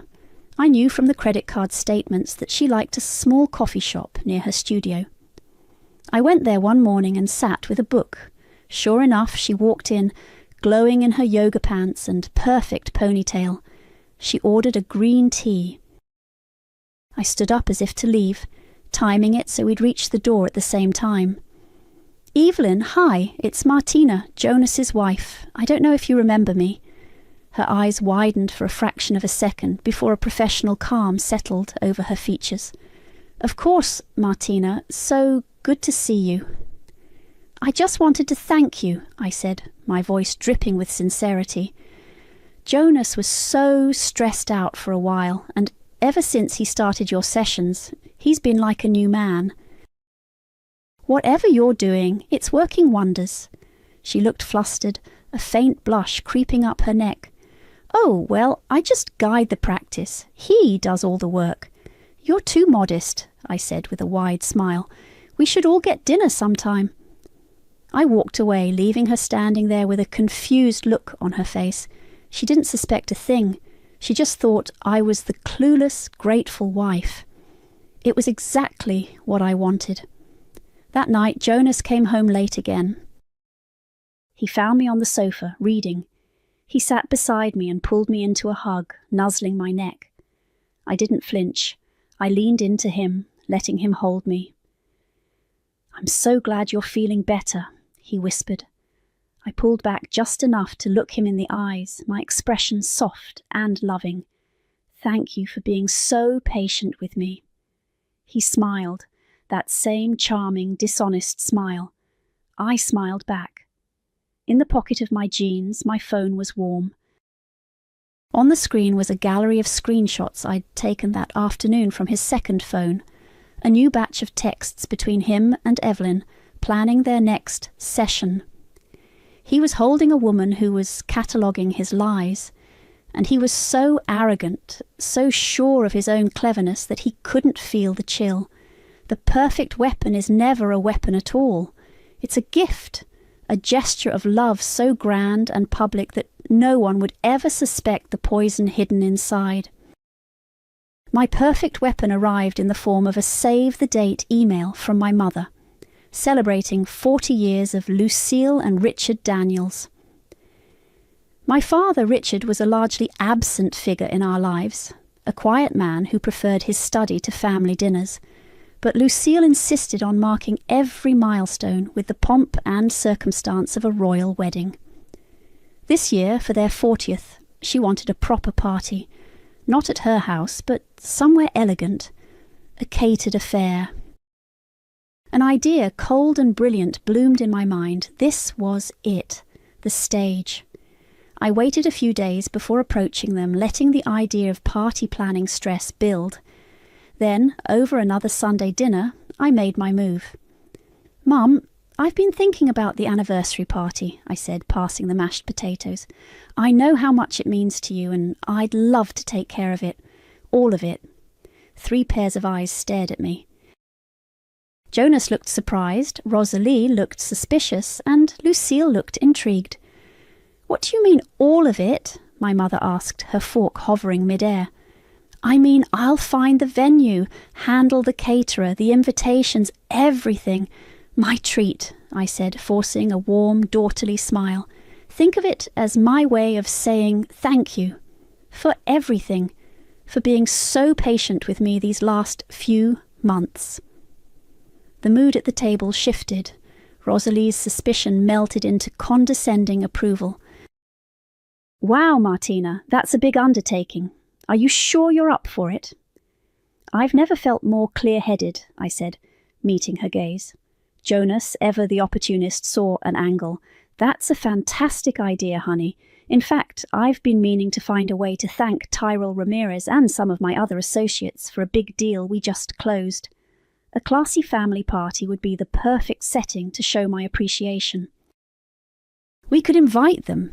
He was suggesting using my parents' anniversary party to network. The audacity of it was breathtaking. It was perfect. "Of course," I said sweetly. "The more the merrier." Lucille, won over by the promise of a free party she could still take credit for, clapped her hands together. "It's settled then. Oh, Martina, this is wonderful. It shows you're really getting back to your old self." I spent the next month meticulously planning their downfall under the guise of party preparation. I booked a beautiful private dining room at a high-end restaurant with a state-of-the-art audio-visual system. I paid the deposit with my own savings, a secret account Jonas didn't know about. I designed the invitations, chose the menu, and tasted the wine. My main project, however, was the tribute slideshow. "I want to make a special video for them," I announced to the family.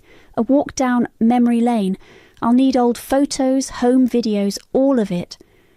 They handed over boxes of memories without a second thought. And I, the devoted daughter and wife, took on the role of family historian. One evening I had Penny over. My laptop was open on the dining table, a timeline of smiling family photos laid out in a video editing program. "This is the public version," I told her, clicking through pictures of birthdays and holidays. "The real one is here." I opened a different project file. The timeline was darker, interspersed with screenshots of texts, snippets of audio waveforms, and scanned images of bank statements. Penny leaned forward, her expression grim. "Martina, this is scorched earth." "It's what they deserve," I said, my voice flat. She helped me edit. She showed me how to embed the audio files so they'd be clear and how to time the reveal of the text messages for maximum impact. We worked for hours, fueled by coffee and a cold, shared sense of justice. She was the only person who had seen the evidence, the only one who knew the truth. With a week to go, everything was in place. The RSVPs were in. Jonas's business partners were coming. Evelyn had even sent a polite regret, which was a small mercy. I felt a strange sense of calm, the quiet that comes when you've packed for a long journey and are just waiting for the train. That night I came home to an envelope on the floor, slipped under the front door. It was plain white, no stamp, no return address. My name was typed on the front. My heart hammered against my ribs. I tore it open. Inside was a single sheet of paper with a short typed message. "Be careful." Family doesn't forgive this kind of betrayal. I stared at the words, a chill spreading through me. My plan was a secret. Only Penny knew. Who else could have sent this? It wasn't a threat. It felt like a warning. Someone was watching. Someone knew. And for the first time since I'd found the phone, I felt a flicker of fear. My carefully constructed performance had a crack in it, and I had no idea who was holding the hammer. The anonymous note sat on my kitchen counter for 2 days, a white rectangle of accusation. My first thought was Samara. My aunt, Lucille's 60-year-old sister, had always been an observer. At family gatherings she'd sit quietly, her eyes missing nothing. She possessed a stillness my mother and sister lacked, a quality I'd always mistaken for disinterest, but now wondered if it was wisdom. Had she seen the cracks in my marriage long before I had? I decided to test the theory. I called her under the pretense of asking about a family recipe for the party's dessert menu. We chatted for a few minutes about cakes and caterers before I steered the conversation. "It's been a lot, planning this whole thing," I said, injecting a note of weariness into my voice. "But I'm glad to do it. After the rough patch Jonas and I had, it feels good to focus on something positive for the family." There was a pause on her end. "Family can be a difficult thing, Martina," she said, her voice even. "Sometimes the people who are supposed to hold you up are the ones who push you down." It was cryptic, but not a confession. It was the kind of general wisdom an older relative might offer. It wasn't her. The real source of the note revealed himself a few days later. My cousin, Jesse Franklin, who was 35, and Samara's son, called me. He was usually a peripheral character in my life, someone I saw only at holidays. He wore his judgment like a well-tailored suit, and I'd always found him a bit standoffish. "Hey, Martina, got a minute?" he asked, his voice low and urgent. "Jesse, is everything okay?" "Yeah, I wanted to talk to you before the party, privately." We met for coffee the next day. He looked uncomfortable, shifting in his seat and avoiding my eyes. "Did you get my note?" he asked finally. I just stared at him. "That was you." "Why?" He finally looked at me, and the judgment I'd always seen in his expression was replaced by something that looked a lot like guilt. "Because I saw something a couple of years ago. I was at that yoga place downtown picking up a gift certificate for my wife. I saw Jonas in the parking lot.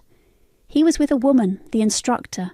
He kissed her, Martina, like really kissed her. My coffee cup felt heavy in my hands. Evelyn, he nodded. I confronted him. He told me it was a mistake, a one-time thing, that he was going to end it. He begged me not to tell you, said it would destroy you, so I went to your mum instead. I thought she should know. And what did Lucille say? I asked, my voice dangerously quiet. She told me to stay out of it, Jesse mumbled, looking down at his hands. She said you were fragile and that Jonas was a good man who'd made a silly error. She said telling you would do more harm than good, and that it was my duty to the family to keep my mouth shut. He'd been carrying this for 2 years.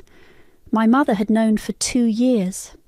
The betrayal wasn't a recent development. It was a long-standing conspiracy. Thank you for telling me, Jesse, I said, my voice betraying no emotion. You did the right thing. Eventually. I added his story to the file. It was another layer, another brick in the wall of their deceit. But his confession led me down a new path. Lucille's insistence on protecting Jonas felt disproportionate. It wasn't just about appearances. It felt financial. That night I delved into a part of our lives I rarely thought about, the family inheritance. My grandparents had left a modest trust fund for my sister and me, managed by my parents until we turned 40. It wasn't a fortune, but it was significant. I had never bothered to look at the statements, trusting my mother implicitly. It took some digging in my father's old desk, but I found the paperwork. The account was with a small local investment firm. I called them the next morning, pretending to be my mother's assistant, and requested the last 5 years of statements for tax purposes. They arrived in my inbox an hour later. The numbers were wrong. There were withdrawals, large ones labelled as capital investments, that I knew nothing about. Tens of thousands of dollars moved out of the trust and into a holding company I'd never heard of. I googled the company name. The registered agent was Jonas Hughes. He hadn't just cheated on me. He had been systematically stealing from my family, from me and Rosalie, with my mother's blessing. The business travel, the expensive gifts for Evelyn, the hotel rooms, it wasn't just his money, it was mine. The last piece of the puzzle clicked into place by accident. I was at the mall picking up a dress for the party when I heard familiar voices, Rosalie and Evelyn. They were sitting at a cafe, heads close together, laughing. I ducked behind a large potted plant, my phone already in my hand, the recording app open. And then she told me she was in therapy, Rosalie was saying, her voice dripping with mirth. Like she's finally self-aware enough to realise she's the problem. It's almost a relief. Jonas can finally breathe. He does seem more relaxed, Evelyn said, her voice smooth as silk. He said she's been so much easier to be around lately. She's trying to make up for her little breakdown, Rosalie said with a dismissive wave of her hand. It's pathetic, but at least it's quiet. I stood there, hidden by fake leaves, listening to my sister and my husband's mistress dissect my sanity over lattes. The anger I felt was so pure, so cold, it burned away any last shred of doubt or hesitation. This wasn't just about an affair anymore. This was about the complete and utter demolition of my life by the people who claimed to love me. They hadn't just betrayed me, they had erased me, and I was about to return the favour. The night before the party, I invited Penny over. The final version of the slideshow was loaded on my laptop. The house was quiet, a silent stage waiting for its final act. I poured us both a glass of wine. I need to show you everything, I said, my voice steady. The financial records, the recording of Rosalie and Evelyn, Jesse's story. You need to know the full scope before tomorrow. We sat at the dining room table, the same table where Jonas and I had shared hundreds of meals. I walked her through it all, the embezzlement from the trust fund, the years-long cover-up my mother orchestrated, my sister's gleeful complicity. I played her the audio I'd recorded at the mall. Rosalie's laughter echoed in the silent room, tinny and cruel. Penny listened without interrupting, her expression growing harder with each new piece of evidence. When I was finished, she just shook her head slowly. "This is so much worse than an affair," she whispered. "Martina, what they did to you, it's monstrous." She looked at the laptop, then back at me, her eyes full of concern. "Are you sure about this? Once you press play, there's no going back. You'll burn every bridge you have." "They're already ash," I said, taking a sip of my wine. "They just don't know it yet. They burned the bridges, Penny. I'm just turning on the floodlights so everyone can see the wreckage." She nodded, a grim understanding on her face. "Okay, then let's make sure it's perfect." We spent the next hour finalising the video. We layered in the audio of Rosalie and Evelyn over smiling photos of the two sisters. We timed the reveal of the bank transfers to coincide with pictures of Jonas and me on vacation, trips paid for with my own stolen inheritance. I recorded my voiceover, a calm, chilling narration that tied all the pieces together. It wasn't the voice of a victim. It was the voice of a narrator closing the final chapter of a very dark story. When we were done, Penny locked the presentation file with a password only she and I knew. "Just in case he tries to rush the stage and shut it down," she said. It was a practical, terrifying thought.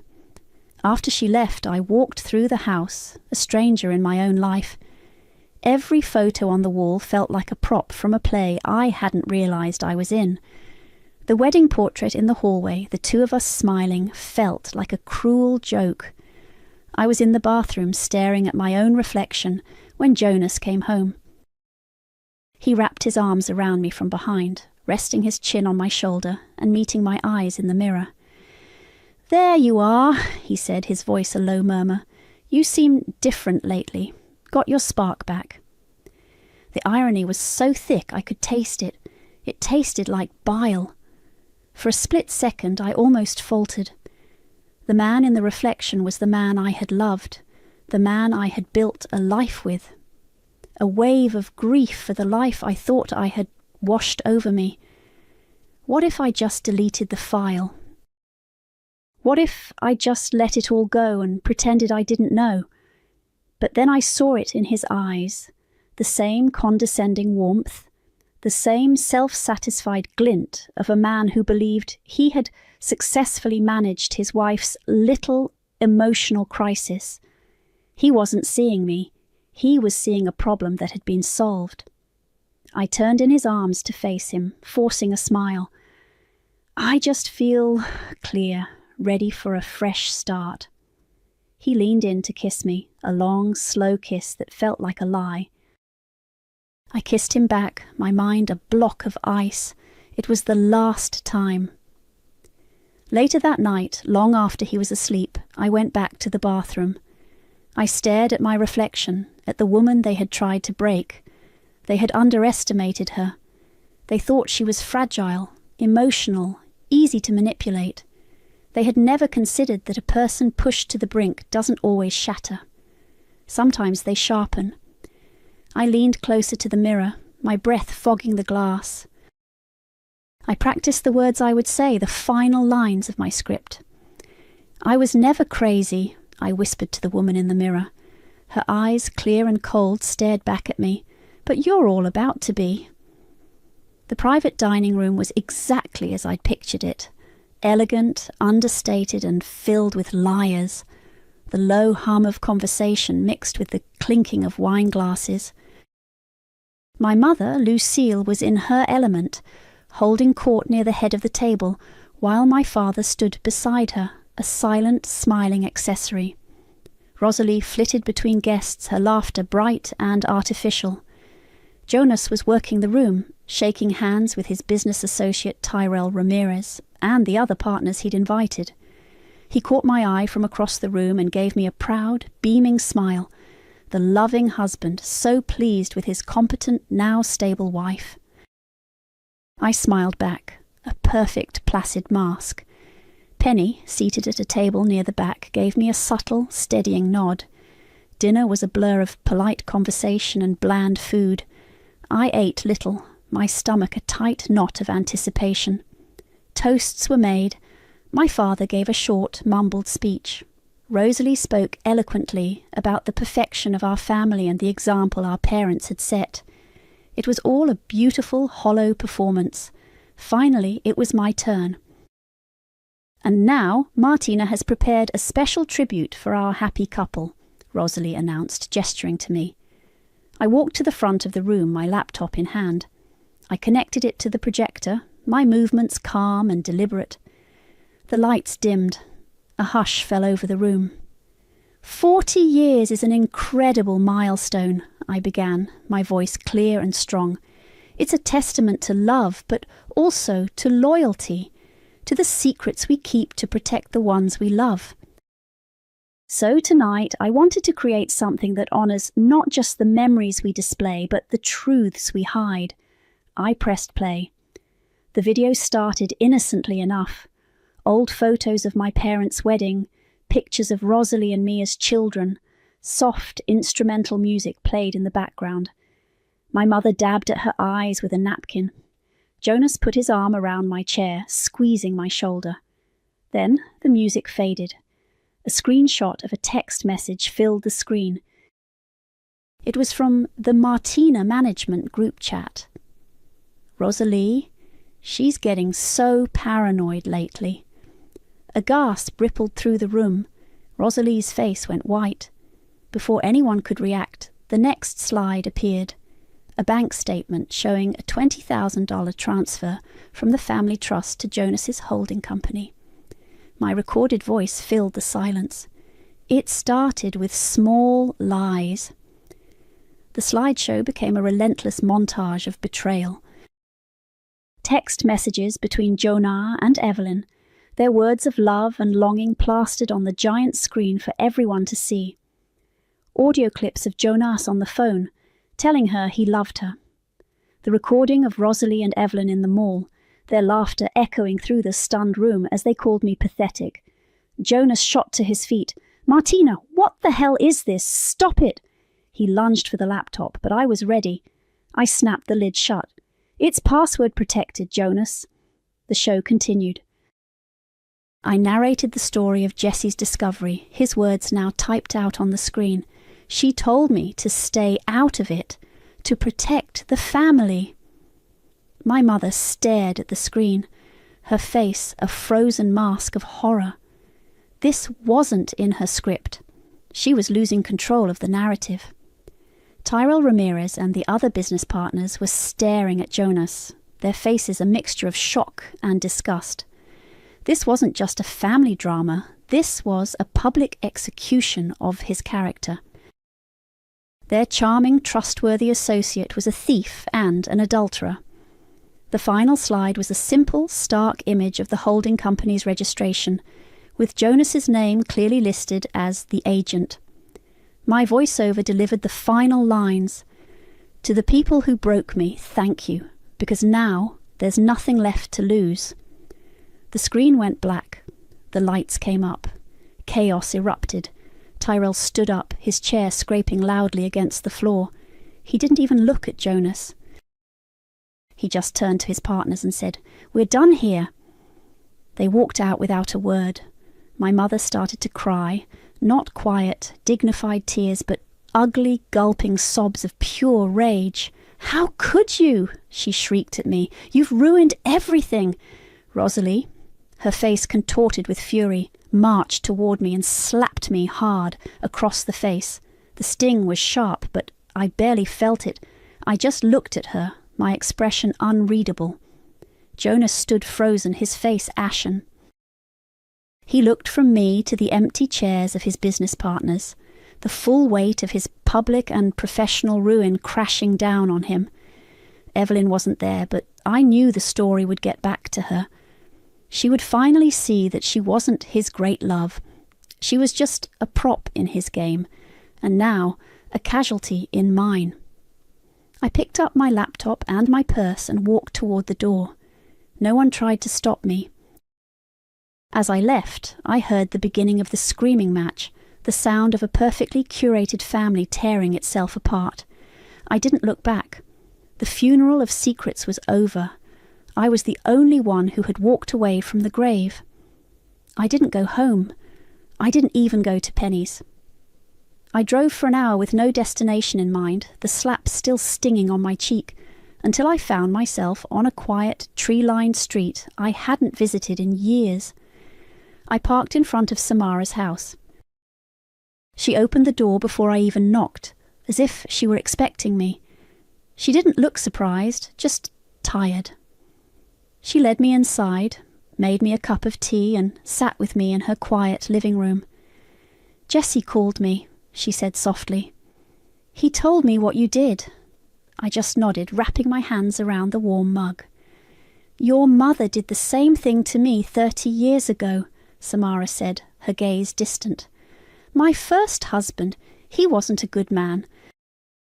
When I tried to leave him, Lucille told me I was being hysterical, that I was embarrassing the family. She told me to think of my reputation. It was never about my happiness.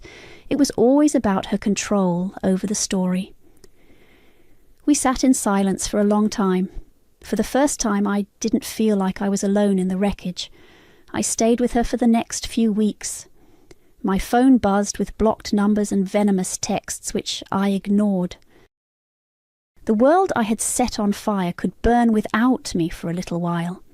The fallout was swift and brutal, filtering back to me in bits and pieces. Tyrell Ramirez and his partners didn't just walk away. They initiated a full financial audit of their joint ventures with Jonas. The discovery of the embezzled trust fund was all the ammunition they needed. His assets were frozen pending a lawsuit. His business, the one he'd built on my family's money, collapsed in less than a week. Rosalie, publicly humiliated, quit her job and moved out of town. A friend told me she'd posted a vague, dramatic message on social media about cutting toxic people out of her life before deactivating her accounts. The irony was almost funny. Lucille, true to form, tried to spin the narrative. She told the rest of the family that I'd had a severe and violent mental breakdown, that the video was a collection of paranoid delusions. But the evidence was too specific, the financial trail too clear. For the first time in her life, she couldn't control the story, and the silence from the rest of the family was its own kind of verdict. When I finally returned to my house, it was empty. Jonas was gone. A legal-looking letter was on the kitchen table. Divorce papers. He'd left me everything, likely on the advice of a lawyer who told him a quiet settlement was his only hope of avoiding further legal trouble from my family. There was no note, no apology. I hadn't expected one. Life settled into a new, quiet rhythm.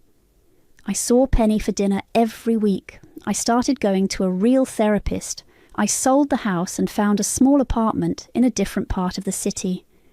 I was starting over, not from scratch, but from a foundation of hard-won truth. One afternoon I was having coffee with Penny. "Have you heard from any of them?" she asked gently. "No," I said, stirring my latte. "And I don't think I will."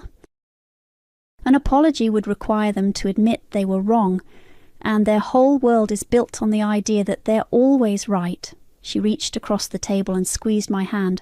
"I'm proud of you." "It wasn't a victory," I said, looking out the window. "It was just an ending." Revenge didn't feel warm or triumphant. It felt like cleaning out a wound. It was a painful, necessary, and deeply lonely process. It brought clarity, not joy. But clarity was all I had ever really wanted. They thought I needed their love to be whole, but I just needed to stop loving the wrong people. That night I thought about the chain of events, the intricate web of lies that had almost suffocated me. I had been a victim of their choices, but my response was my own. I had chosen to become the consequence. I had picked up the match they'd been using to burn me and lit a fire of my own. Maybe karma wasn't fate. Maybe I was her.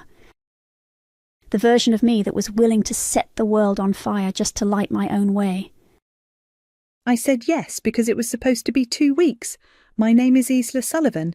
I'm 31, I own a small 2-bedroom townhouse, and I work in medical billing at a paediatric clinic across town.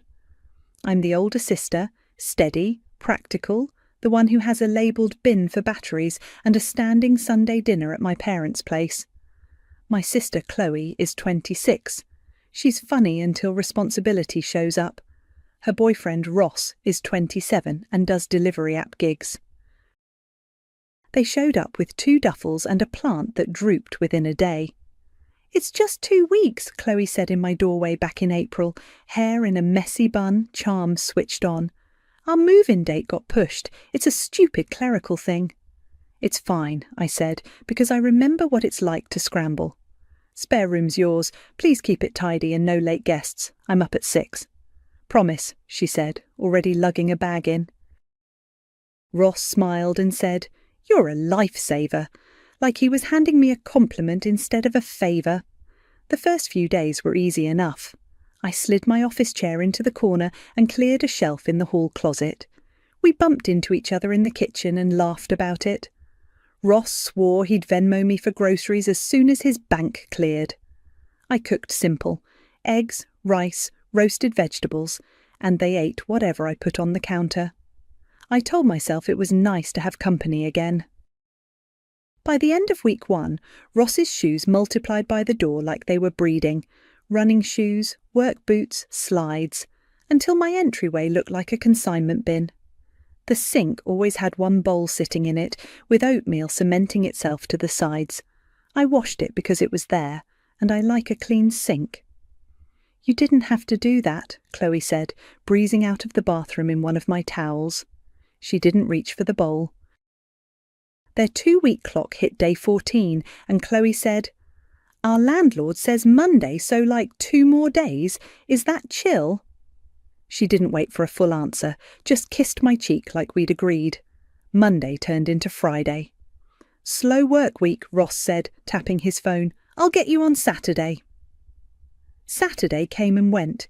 I kept the thermostat where I like it and pretended not to notice the dryer going twice in a row for the same load because someone forgot to take it out. The power bill would be higher this month. I told myself it was temporary. By the end of month 1, the rhythms had shifted in ways I hadn't agreed to. I woke to the soft thud of Ross coming in at 1 a.m. and the microwave door slamming like a cymbal. My spare bathroom sprouted their products on every flat surface: an open bag of cotton pads, a hair straightener tethered to the outlet like it lived there. My fridge was full of half-empty takeout containers and a lone lime rolling in the crisper. I was buying the groceries, running the dishwasher, and padding the power bill while they slept late and blamed slow work for missed contributions. "Can you get paper towels?" Chloe texted me from my couch at 3 p.m. on a Wednesday. I was at my desk at the clinic, highlighting EOBs and sipping cold coffee. I sent a thumbs up because it was easier than typing no. We have Sunday dinner every week at my parents' place. My mum, Cecilia, cooks like feeding people is a love language and a duty. My dad, Turner, sets out the good napkins and talks about baseball. They like keeping the peace. I didn't tell them much, just, "Chloe and Ross are here for a bit." Mum said, "Good of you," the way she does, and left it at that. The first sign that a bit had turned into open-ended was a Tuesday. I came home to 3 extra voices in my living room. Chloe had invited friends, music from someone's phone, the sweet-sour smell of hard seltzer, a stack of my coasters being used as playing cards. "Hey!" Chloe sang out, tossing me a smile like it answered questions. "We're just hanging, won't be late." "It's Tuesday," I said, setting my bag down. "It's early," she said back, meaning it wasn't late yet. Ross lifted a can and said, "Want one?" like I'd been the one to invite them. I took a breath. "Quiet hours after 10, I said. "Please." "Totally," Chloe said, eyes already elsewhere. 10 came and went. At 11, I put on noise-cancelling headphones and stared at the ceiling fan in the dark. I lay there apologising in my head for wanting my house to be quiet. At midnight, laughter thinned out. At 12:30, the door finally closed.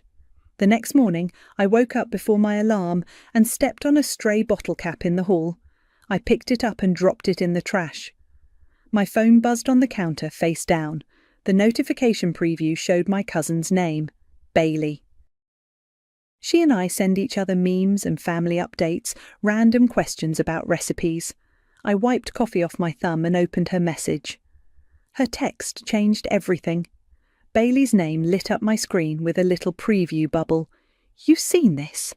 I swiped it open at my kitchen counter, spoon halfway to my mouth. It was a video from someone I didn't know, one of those circles at the top of Instagram that disappears in a day. The sound came in too loud. Chloe's face filled the frame, cheeks pink, hair perfect in the way she can make it look without trying. She was laughing at something off-screen. Then she leaned in and said, clear as if she were across the table from me, "My sister's basically my free maid. I could live there forever. She never says no." There was a chorus of "no way" and fake scandalised giggles I recognised from last night. Then the clip cut to someone panning over an empty white claw box like it was a trophy. My living room lamp showed up in the corner for a second. My lamp. Someone had filmed in my house. I watched it twice. The second time with the volume down, my thumb hovering ready to pause on her smile. It didn't look like mine. It looked like a stranger wearing my sister's face, pleased with a joke that landed exactly where she aimed it. Her voice in my living room calling me a maid. A little heat hit the back of my neck, then drained out of me so fast my fingers felt cold. Bailey had typed under the video, "Thought you should see. Are you okay?" I set my phone face down on the counter. I took the spoon out of the bowl and rinsed it clean. The pan on the stove had a rim of orange from last night's noodles and a line of sauce where it had boiled over and dried on the burner. I filled it with water and a drop of soap, watched the water turn cloudy, and started scrubbing. I washed a pan that wasn't mine, then the lid, then the spatula, stacking them upside down on the towel. Chloe's door opened down the hall and closed again. Bare feet. A whisper of voices. I didn't look up. My chest did that hot cycle again, like opening a freezer and standing in front of it, then stepping away. If I marched down the hall with my phone and threw the words in her face, we'd have a scene. She'd cry, or she'd charm, or she'd turn it into a joke. I could hear my mum already. You know how she is. I wasn't going to give anyone the show they were expecting. I dried my hands and picked up my phone. I saved the video.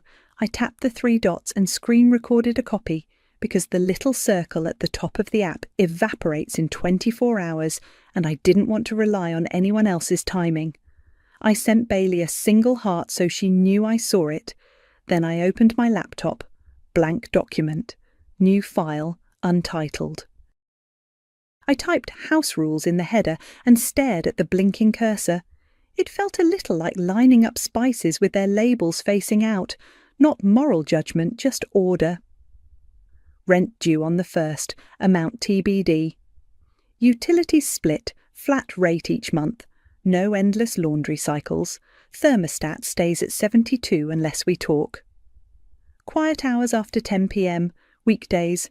Guests out by 10 unless I approve in advance. Clean up after yourself same day. Dishes washed and put away. Counters wiped. Trash out when full. Shared spaces are shared. No permanent storage on the bathroom counter. Shoes in the basket by the door. 2 pairs max. Chore rotation. Trash top, recycling. Surfaces. Floors. Alternate weekly. No smoking, vaping inside. No drugs. Alcohol in moderation. Respect. No filming, recording in the house without asking. The last one surprised me as I typed it, but I left it there. I added examples in parentheses under each point, so there wasn't wiggle room to pretend confusion. What clean meant, what quiet meant, what guests out meant. I didn't make it a manifesto. I didn't write because I'm tired of being taken advantage of, or I'm not your maid.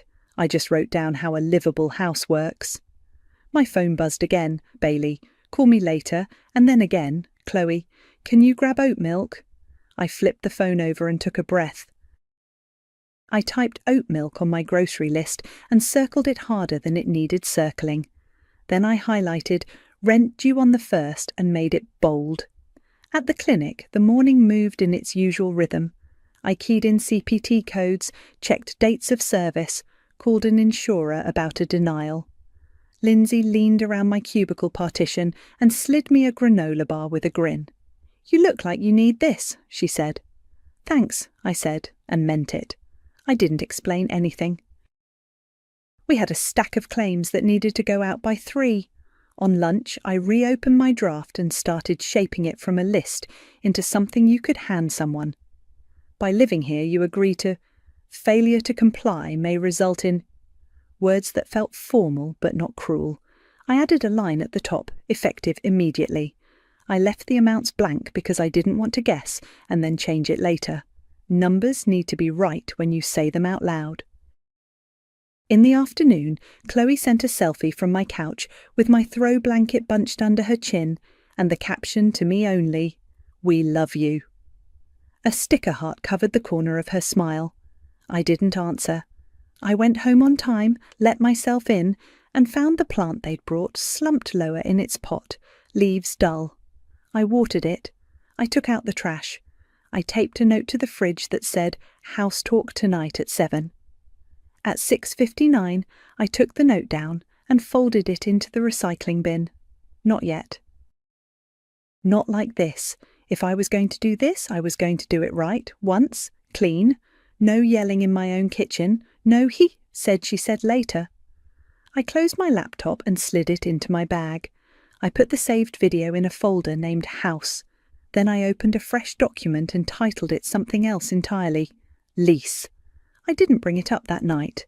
I made pasta, loaded the dishwasher, and let the steam fog my glasses so no one would see me thinking.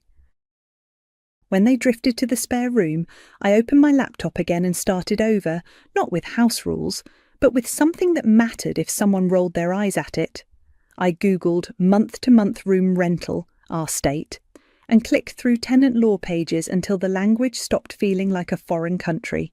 30 days notice to terminate, owner-occupied exemptions. What goes in a lease for a room? Rent amount, due date, utilities, house rules, deposit, entry rights, guest policy. I copied a template and stripped out the parts that didn't fit a 2-bedroom townhouse with an owner on site. Numbers needed to be real, not guesses. I pulled up the listings for rooms near me. Most wanted between $700 and $900.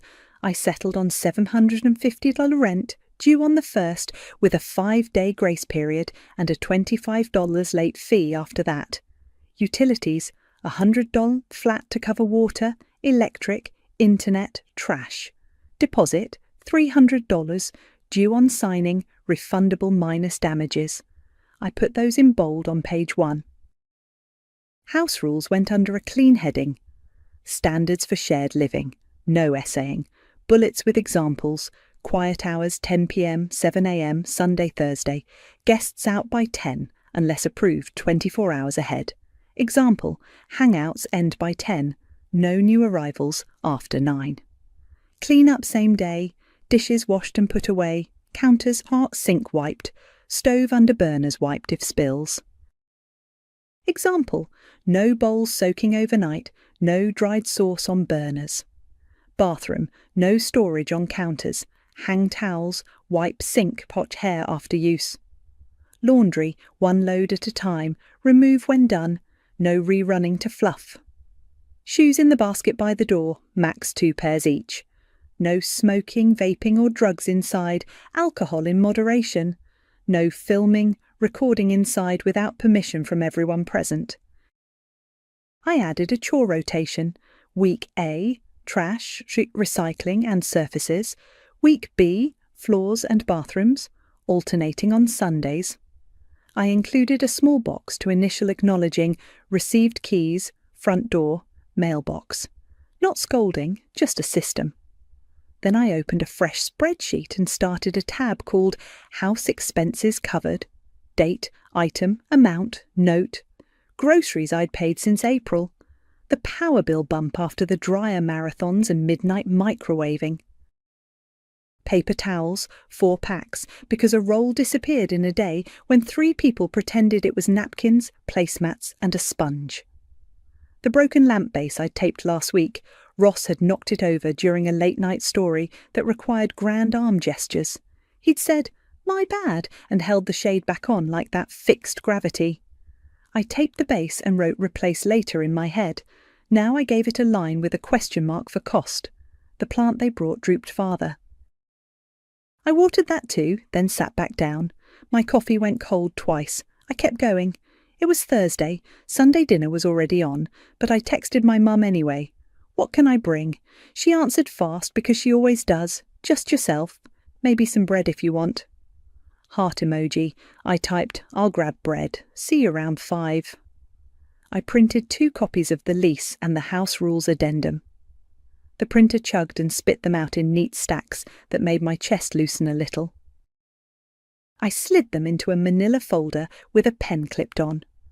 On top, I tucked a sheet that said, "Sign by Tuesday 6 p.m, in a simple font, no underline. I put the saved video on my desktop in a folder named House and made sure the sound worked. Friday morning, I moved like normal. Work, granola bar from Lindsay, codes and calls. During lunch, I called the post office and asked about certified mail, return receipt. The clerk explained the green card and how it comes back signed. I wrote it down on a sticky note and stuck it to the inside of the folder. Do it right the first time. At home that night, Ross had his shoes in a line so wide I had to step over them to get in. "Sup," he said, eyes on his phone.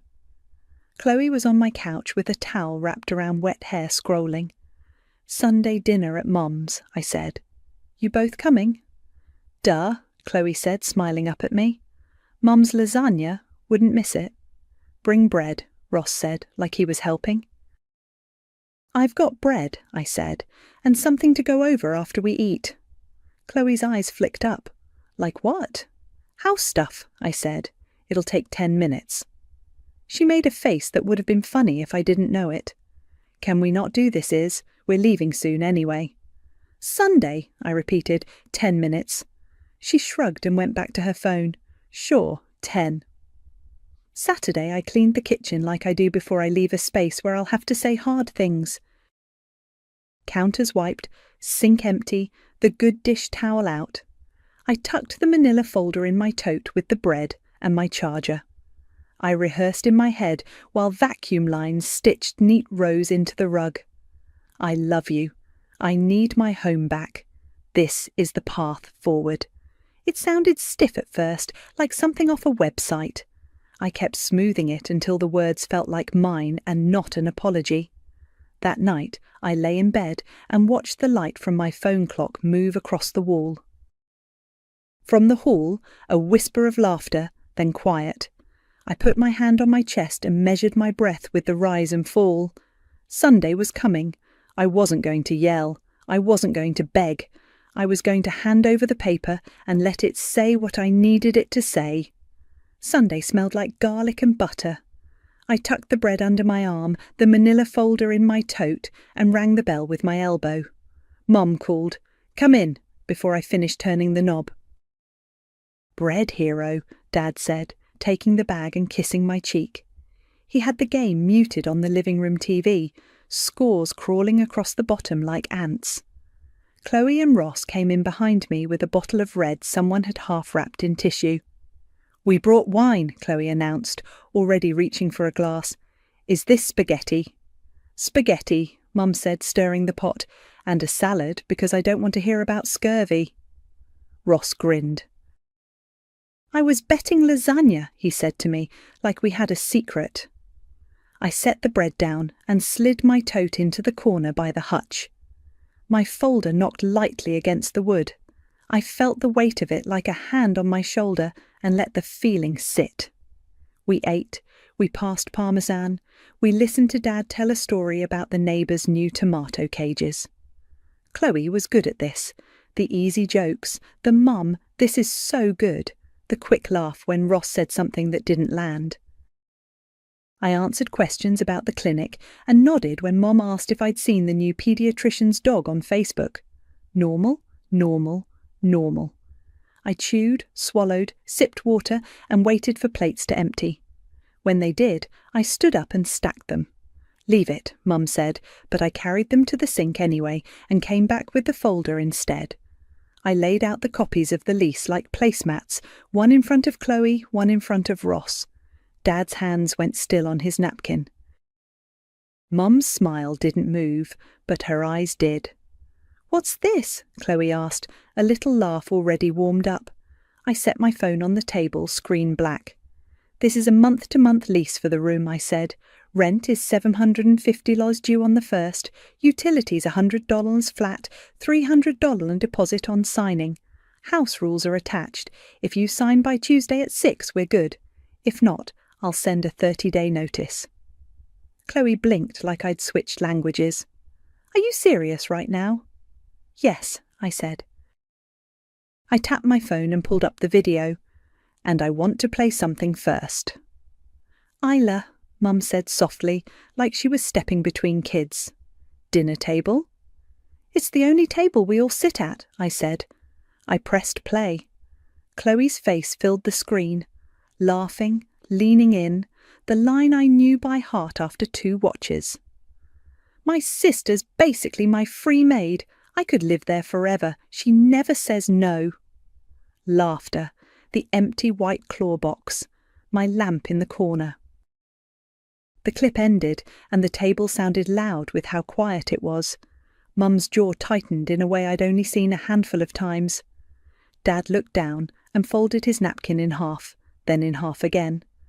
Ross shifted in his chair and tried on a smile that didn't fit. "Come on, it was a joke," he said. "People say dumb stuff on stories." Chloe's cheeks went high red. "Who even sent you that? Bailey? God, she's such a—" "Don't," I said, and my voice stayed level. "This isn't about Bailey. This is about my house." Chloe pushed back her chair an inch, then set it down. "We told you we're leaving soon." "It's been 3 months," I said. "I offered help for 2 weeks. I need my home back.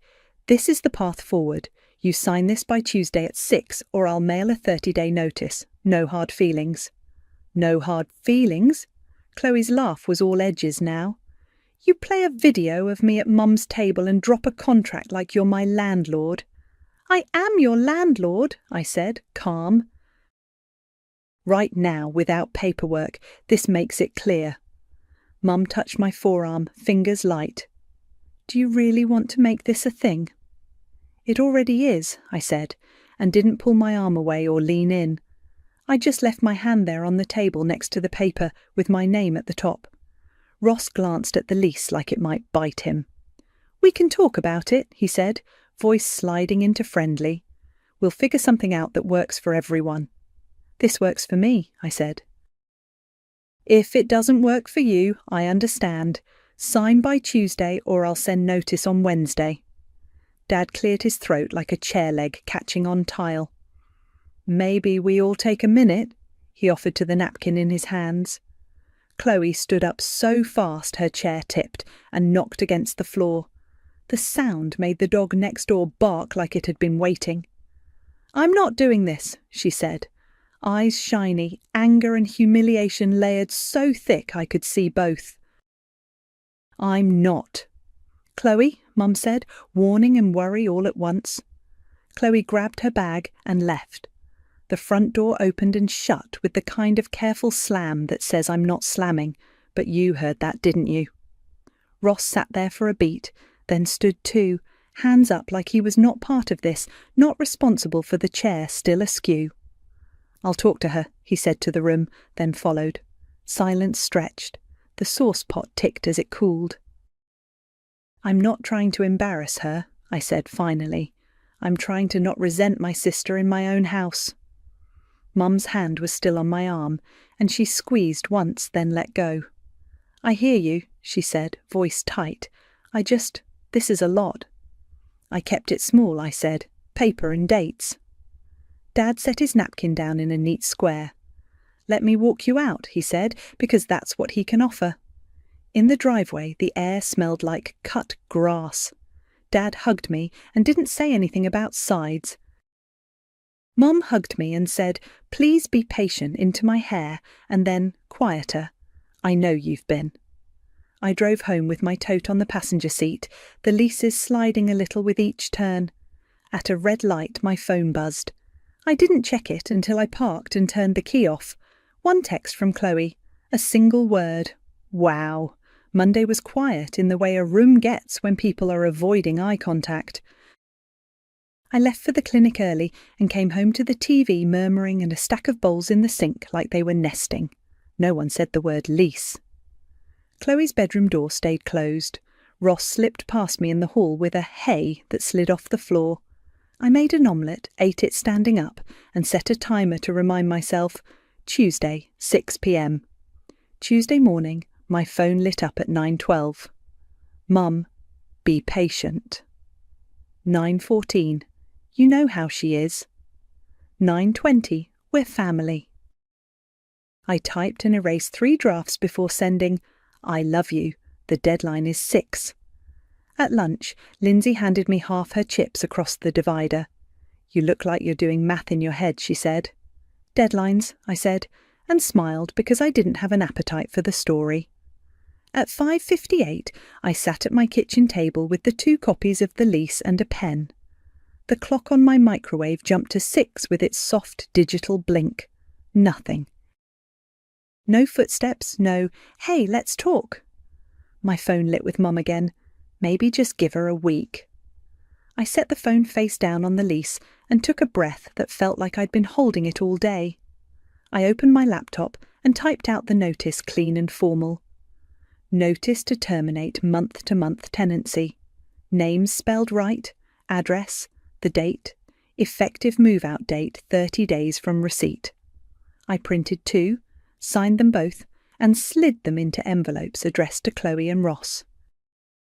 I put them with the folder in my tote and added a sticky note, certified return receipt. Wednesday at lunch I drove to the post office. The line moved slow under fluorescent lights that made everyone's face look a little drawn. Next, the clerk said, and I stepped up with my envelopes and my sticky note like a kid who'd studied. I need these sent certified mail with return receipt, I said. My hands were steady until he handed me the green cards and told me where to write. The pen caught on the glossy surface and the lines looked a little shaky. I pressed harder. Green card comes back to you after they sign, he said, stamping without looking up. Thunk, thunk. I slid my debit card and tucked both receipts into the manila folder as if they were fragile. In the car, I snapped a photo of the tracking numbers and texted Chloe and Ross together. Notice sent today by certified mail. Move-out date is 30 days from receipt. No reply. That night, the petties started showing up like little flags. The shoes by the door swelled until the entryway was a line of rubber and laces you had to navigate like a maze. I took a photo with the timestamp turned on. The trash can filled to a soft peak and then stayed that way, lid open like a mouth. I took a photo of that too and took the bag out because I couldn't stand the smell. Friday, 2 of Chloe's friends showed up after 10, voices bright and edged with seltzer. I stepped into the hall with my phone in my hand and said, quiet hours after 10. We're just leaving, Chloe sang from the couch, which is what she said at 10:02 and again at 10:31. At 10:43, I texted her from the bedroom. Guests out by 10 means out by 10. Please have them leave now. The front door opened and closed twice. The last laugh sounded like an apology and a dare together. I logged it in my spreadsheet. Date, time, guests past quiet hours. No commentary. I slid the green receipt stubs into a clear sleeve in the folder next to the leases. I printed the USPS tracking page and circled delivered when the updates landed, then taped the return receipts inside the folder when they came back a few days later with signatures I knew by the loop and the scratch. When I came home one night, Ross was in the kitchen making a sandwich like the counter was his cutting board. He looked at the folder on the table and then at me. "We'll see if your paper means anything," he muttered, knife tapping the jar. "It already does," I said, and put the folder back in the cabinet with my cookbooks. He rolled his eyes at his mustard and didn't say anything else. Day 8, the dryer ran twice for the same load. I wrote "rerun dryer load" in the log and added the date. Day 10, I found a new chip in the edge of the coffee table and took a close-up photo with a quarter next to it for scale, a trick I stole from a claims adjuster video.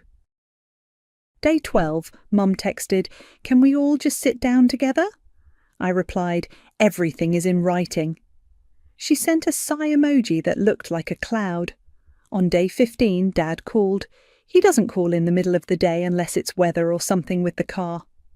"Hey kiddo," he said, "got a minute?" "I do," I said, and stepped into an empty conference room so I didn't have to talk over printers. He cleared his throat.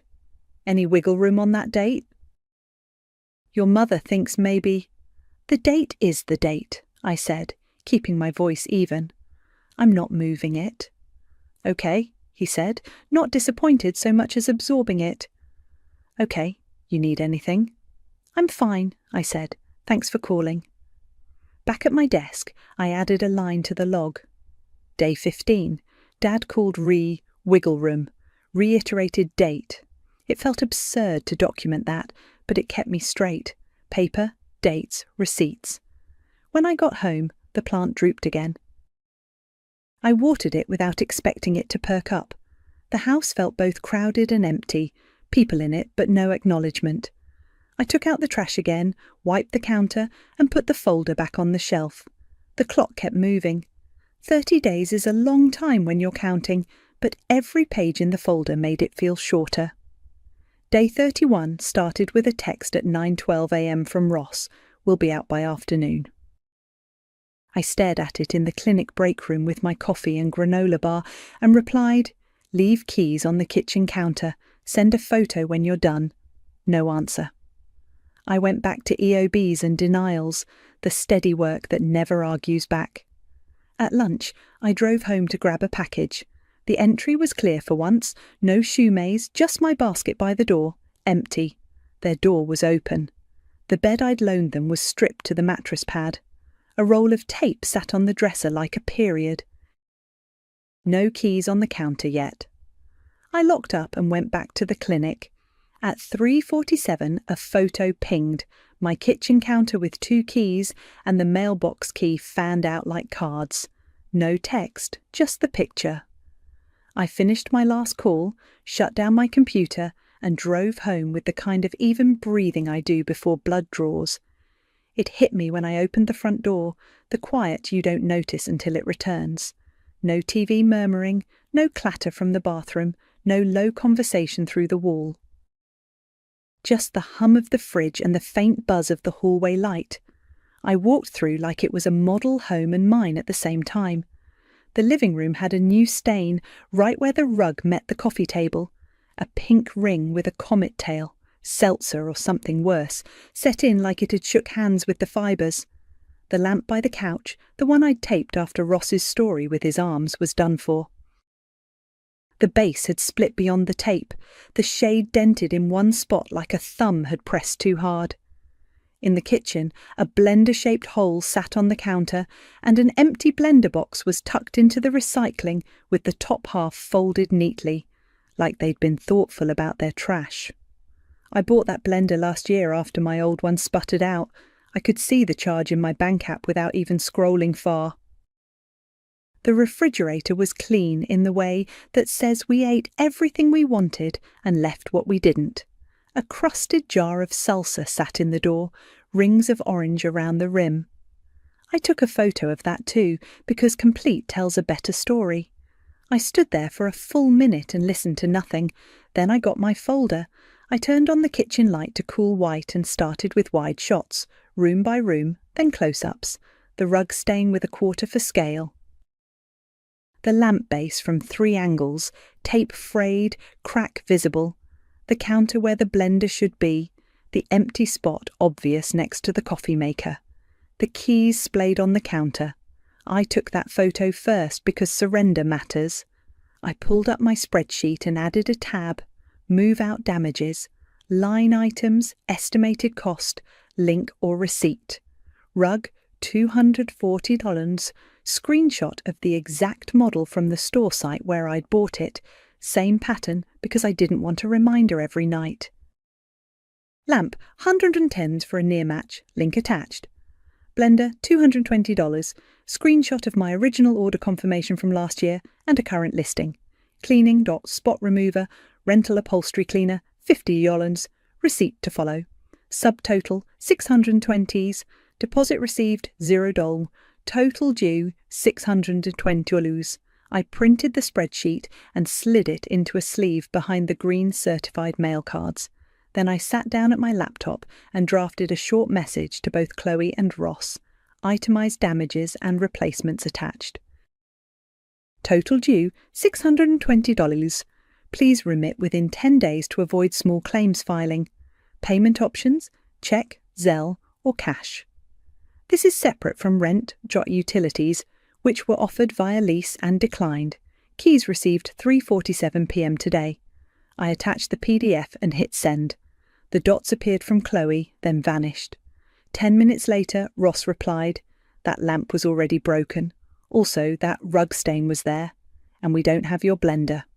I took a breath. I replied with 3 photos, no commentary, the lamp with fresh split beyond the tape, the rug on move-in day, clean with vacuum lines, the counter last week with the blender in the frame. Then I added the order confirmation for the blender with the date and my name. No response. I opened the county court website and clicked File a Small Claim. The form asked for my name, their names, the address, the amount, the reason. I wrote, "Replacement costs for damaged property, rug, lamp, and missing kitchen appliance. Tenants at will vacated on notice. Evidence attached." I uploaded the spreadsheet in a single PDF with the photos, the green cards, and the video file screenshot showing Chloe's free-made line for context. I paid the filing fee with my card and selected service by sheriff because certified mail had already done its job once and I didn't want a second round of "didn't get it." A case number popped up. I wrote it on a sticky note and pressed it to the folder's inside cover. I emailed myself a copy of everything because I've seen too many claims lost to one dead hard drive at work. It was early evening when I finally moved. I took the salsa out of the fridge and twisted the lid. It didn't budge. I ran it under hot water and tried again. The seal gave with a pop. I tossed the jar and took the trash out. On my way back in, I locked the deadbolt and listened to it catch. I vacuumed around the stain because the vacuum lines still calm me, even with a problem in the middle. I put the bent lamp by the front door to haul downstairs. The plant they'd brought sat on the windowsill, leaves drooped into themselves. I watered it anyway. Before bed I texted my mum, "They're out." "Going to small claims for damages. I love you." She replied with a heart and then, a minute later, "Okay, proud of you." I set the folder on my desk, ready for the next step, and turned off the lights. The house held its quiet like a cup. 3 weeks after they left, I took a morning off work and sat on a plastic chair under fluorescent lights that made everyone look a little washed out. The courtroom smelled like dust and coffee. A bailiff read through the docket in a low voice and reminded us to keep phones silent. I kept my folder on my lap, tabs sticking out like teeth. Lease offer, notice, photos, receipts, spreadsheet. Chloe slid into the row across from me 5 minutes late, sunglasses perched in her hair like a headband. Ross trailed behind her and stared at the floor tiles. Neither of them looked at me. When our case was called, we stood at 2 small tables. The judge looked like someone who'd already seen every version of this story. "Miss Sullivan, you're the plaintiff," she said to me. "Tell me what you're asking for." $620, I said, my voice thinner than I wanted. Replacement costs for a rug and lamp damaged while they lived in my home, and a blender that was missing when they moved out. I'm also requesting court costs. Start at the beginning, she said, briefly. I breathed once. In April, I let my sister and her boyfriend stay in my spare room for 2 weeks. They stayed 3 months. I offered a month-to-month lease with rent, utilities and house rules. They declined to sign. I sent a 30-day notice by certified mail. I have the receipts and signatures. I slid the green cards forward and the judge glanced at them, then to the screenshots of the tracking page. On move out, I found a stained rug, a broken lamp beyond repair, and the blender missing. I documented with photos here, and I have receipts and links for replacement costs. I put the photo sheet on top, wide shot of the living room with the pink ring near the table, then the close-up with the quarter for scale, the lamp with the fresh split beyond my old tape job, the counter with the blender in frame last week, the empty spot after, my spreadsheet with the totals, the original blender order confirmation with my name and date. Chloe leaned forward. "That lamp was already broken," she said, fast, "and the rug had that stain when we moved in. She's just mad because of other stuff." Ross kept his eyes on the table and didn't add anything. The judge held up a hand, and Chloe's words flattened into the air between us. "You'll have a turn," she said. Then to me, "Anything else?" "One more thing for context." I kept my voice even. A video from their friends gathering in my living room. It goes to the nature of the arrangement and why I formalised expectations. I didn't look at Chloe. I set my phone face down and then flipped it over, the clip already cued. The judge watched, face unreadable, as Chloe's on-screen voice laughed and used the phrase that had become a splinter in my chest. "My sister's basically my free maid. I could live there forever. She never says no." The judge nodded once and handed my phone back. "The video isn't about damages," she said. "But I understand the background." Chloe jumped in. "I was joking. Everyone jokes on stories," she said, talking fast, words overlapping. She kept saying yes. We didn't sign because we were leaving, and that blender was not there when we packed. She hides stuff so she can— "Stop!" The judge didn't raise her voice. She didn't need to. "Did you live in the plaintiff's home as tenants at will?" Chloe's mouth opened and closed. "We stayed with my sister," she said finally. "Did you receive a 30-day notice?" Ross spoke for the first time, voice low. "We signed for something, yeah." "Did you leave the home in substantially the same condition as when you arrived?" "We cleaned," Chloe said. "Mostly. The rug was already—" The judge looked down at the photos again, then at me. "The plaintiff has provided dated photos from move-in and move-out, receipts and credible documentation," she said. "The defendants have not provided contrary evidence." My hands were flat on the table. They had been shaking when I started. They weren't shaking now. "I don't want a fight," I said, mostly to the table. "I want my costs covered." "Judgment for the plaintiff in the amount of $620, the judge said, "plus court costs." She wrote for a minute, pen scratching, then looked up. "You'll receive written notice of the judgment.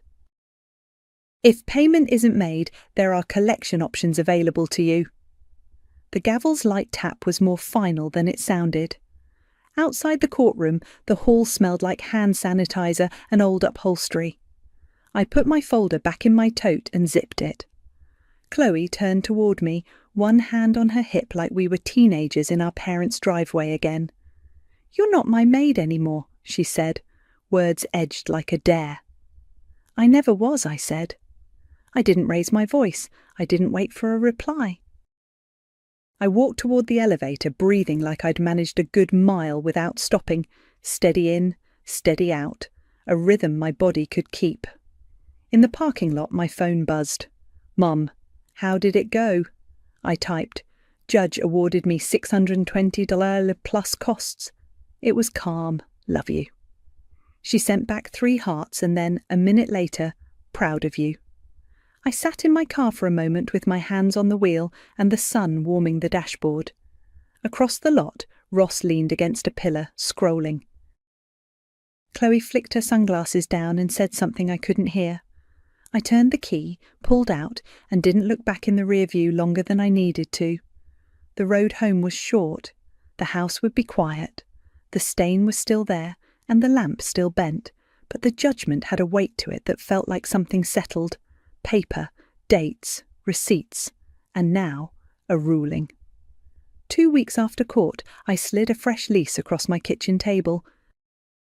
Lindsay read it line by line, tracing the bold numbers with her finger. Rent $750, utilities $100, deposit $300, she said. Quiet hours after 10 got it. Guests out by 10 unless you say otherwise. She smiled. This is the first time I've been relieved to see a lease.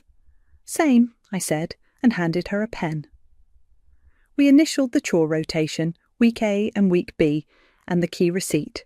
She pulled her phone out and set up autopay while we were still sitting there. The little confirmation ding sounded like someone had put a lid on a pot exactly right.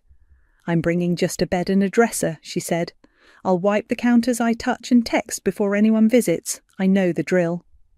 Your sister's welcome Saturday for an hour, I said. Text me the time. It felt good to say yes to something small on purpose. That night we did a walk through the way I wish I'd done from the start. Rugs new, I said, vacuum lines still neat. Lamp matches the old one. I tilted it to show the base was solid, no tape. Blender lives here, I tapped the counter. Please don't move it. Noted, she said, and I promise I'm not a 1 a.m. smoothie person. When she moved in that weekend, she wiped the inside of the fridge after putting away her groceries without me asking. She texted me at 4:58 on Saturday. Is 5 still good for my sister? We'll bring cupcakes. They came at 5 on the dot and left at 5:57 with the last of the frosting wiped off the counter. The house settled into a rhythm that felt like exhaling. I'd hear Lindsay's door in the morning when I was pulling on my clinic sweatshirt. I'd come home to the dishwasher humming with exactly one cycle and a sticky note on the counter that said, "Ran out of paper towels, I'll grab some." The autopay hit the first of the month at 8:01 a.m. and my bank app pinged before my coffee finished brewing. On a Tuesday, a plain white envelope showed up in my mailbox with my name written in Chloe's looping script. Inside was a money order for $400 and a short note, "For court thing." The second envelope came a week later with $220 and a folded receipt for a money order fee. No apology, no explanation, just the numbers. I took photos of both and added them to the folder, clipping the court's judgment on top. When the clerk mailed the stamped satisfied notice, I slid that in too. The stack of paper was a clean weight I could file and forget. Mum's texts shifted. Less, be patient, more pictures of her garden, 2 peppers, a tomato that split in the heat. Dad called one evening and talked about the neighbours' tomato cages again, and how he'd probably copied them wrong, but the plants were standing. "House good?" he asked. "Good," I said. "Quiet?" He hummed, pleased. "I like quiet," he said. "Your mum says we're boring in the best way." Bailey popped by the clinic on her lunch break one day with iced coffees and a smirk. "You mad at me?" she asked, mock dramatic, and then hugged me before I could answer. "Proud of you." "Thank you," I said, and meant it. We didn't dissect anything. We just stood at the curb with our cups sweating and talked about the fair coming up and which vendor had the good lemonade. Chloe and Ross landed in a sublet across town. I know because Mum slipped and said, "It's small, but they'll manage." And because the money orders had return addresses printed with an apartment number I didn't recognise. They haven't reached out beyond those 2 envelopes. I didn't chase them. I kept my door a boundary and not a revolving one. On Lindsay's first rent day, she handed me a little plant in a terracotta pot. "Housewarming," she said. "It's hard to kill." We put it on the windowsill next to the drooped one that never recovered. I didn't throw the dead plant away right then. I waited until Saturday, took it out of the pot and emptied the soil into the yard. I washed the pot and set it upside down to dry. Then I tossed the old leaves in the trash and took the bag out. At the clinic, I still keyed in codes and called insurers, but I sat straighter.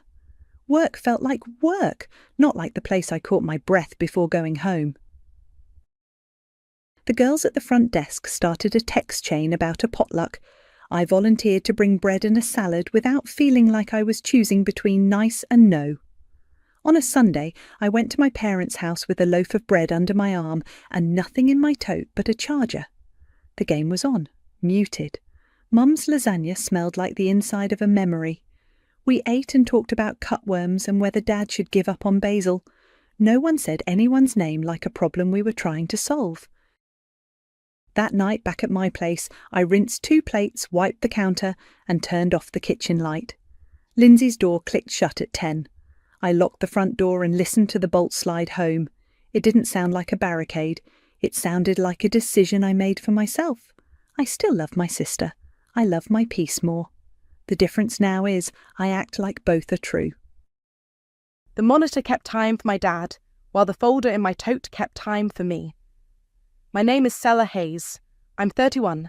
I live 20 minutes away in a 1-bedroom off Alessandro, and my dad, Joseph Hayes, is 64, and meticulous about anything with a label or a bolt.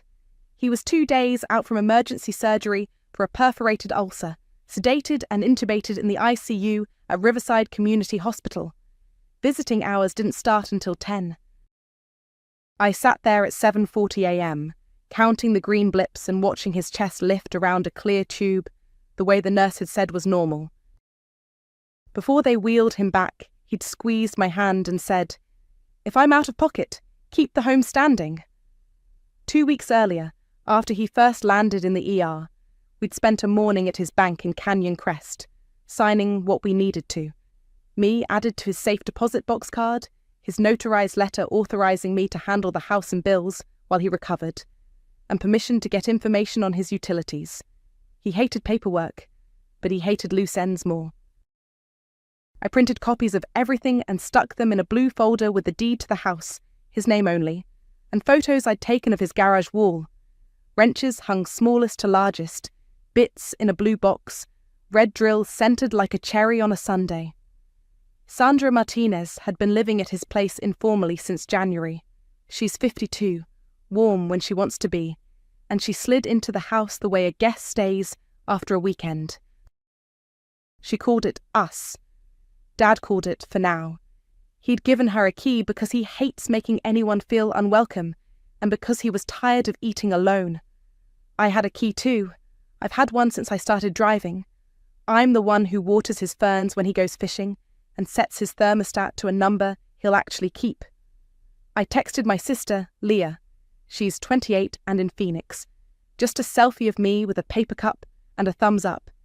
"He's stable," I typed. She replied with a heart and 3 question marks for updates I didn't have yet. By 8:30 I slipped out, the blue folder heavy under my arm. I told the nurse I'd be back after I swung by Dad's to check the mail, water the ferns and make sure the back gate was latched. Routine, nothing dramatic.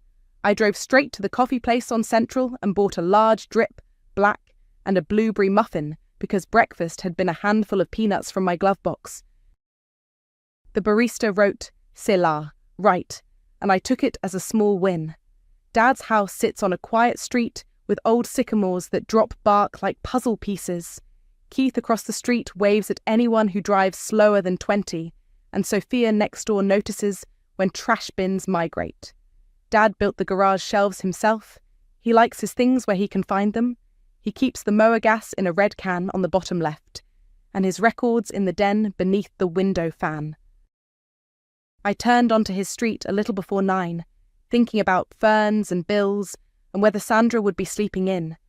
I was planning to grab the mail, snap a photo of the thermostat, maybe wash the coffee mugs in the sink if there were any. We hadn't talked that morning. The last time I saw her was Sunday night in the waiting room when she hugged me too hard and said, "I'll hold down the fort." And I said, "I've got it covered." And we both pretended that meant the same thing. I parked at the curb so I wouldn't block the driveway. The sun was already hot enough to bleach the top of the mailbox. I slung my tote over my shoulder, reached for my coffee, and walked toward the gate. That's when I saw the folding table. It was a cheap plastic banquet table, legs bowing in the middle, set up at the edge of the driveway. On it, wrenches, extension cords, an old stud finder, Dad's yellow tape measure with his initials scratched into the side. Each one had a neon sticker, $3, $5, $9, like someone had gone crazy with a highlighter. The garage door yawned open behind it. The bright red drill I'd bought him for Father's Day last year sat front and centre with a 12s, slapped on the side like a joke. There were people. A man I didn't recognise holding a box of sockets, a woman testing the heft of a hammer, another woman counting bills into a plastic tub near the chair. The tub looked like something you'd use for a bake sale. I could smell gasoline and old sawdust and coffee, but not mine. My stomach dropped clean through the driveway to the clay underneath. Price stickers on my father's life. My stomach sank before my voice even found me. Sandra was barefoot, with a roll of neon stickers looped around her wrist, smiling like she was running a church rummage sale. "Go home, Sella," she said, not looking up from the drill. "This is my house now." A man I didn't know counted out bills with the deliberate care of someone buying a used lawn edger. He handed Sandra a crumpled stack. She peeled off change like she'd practiced.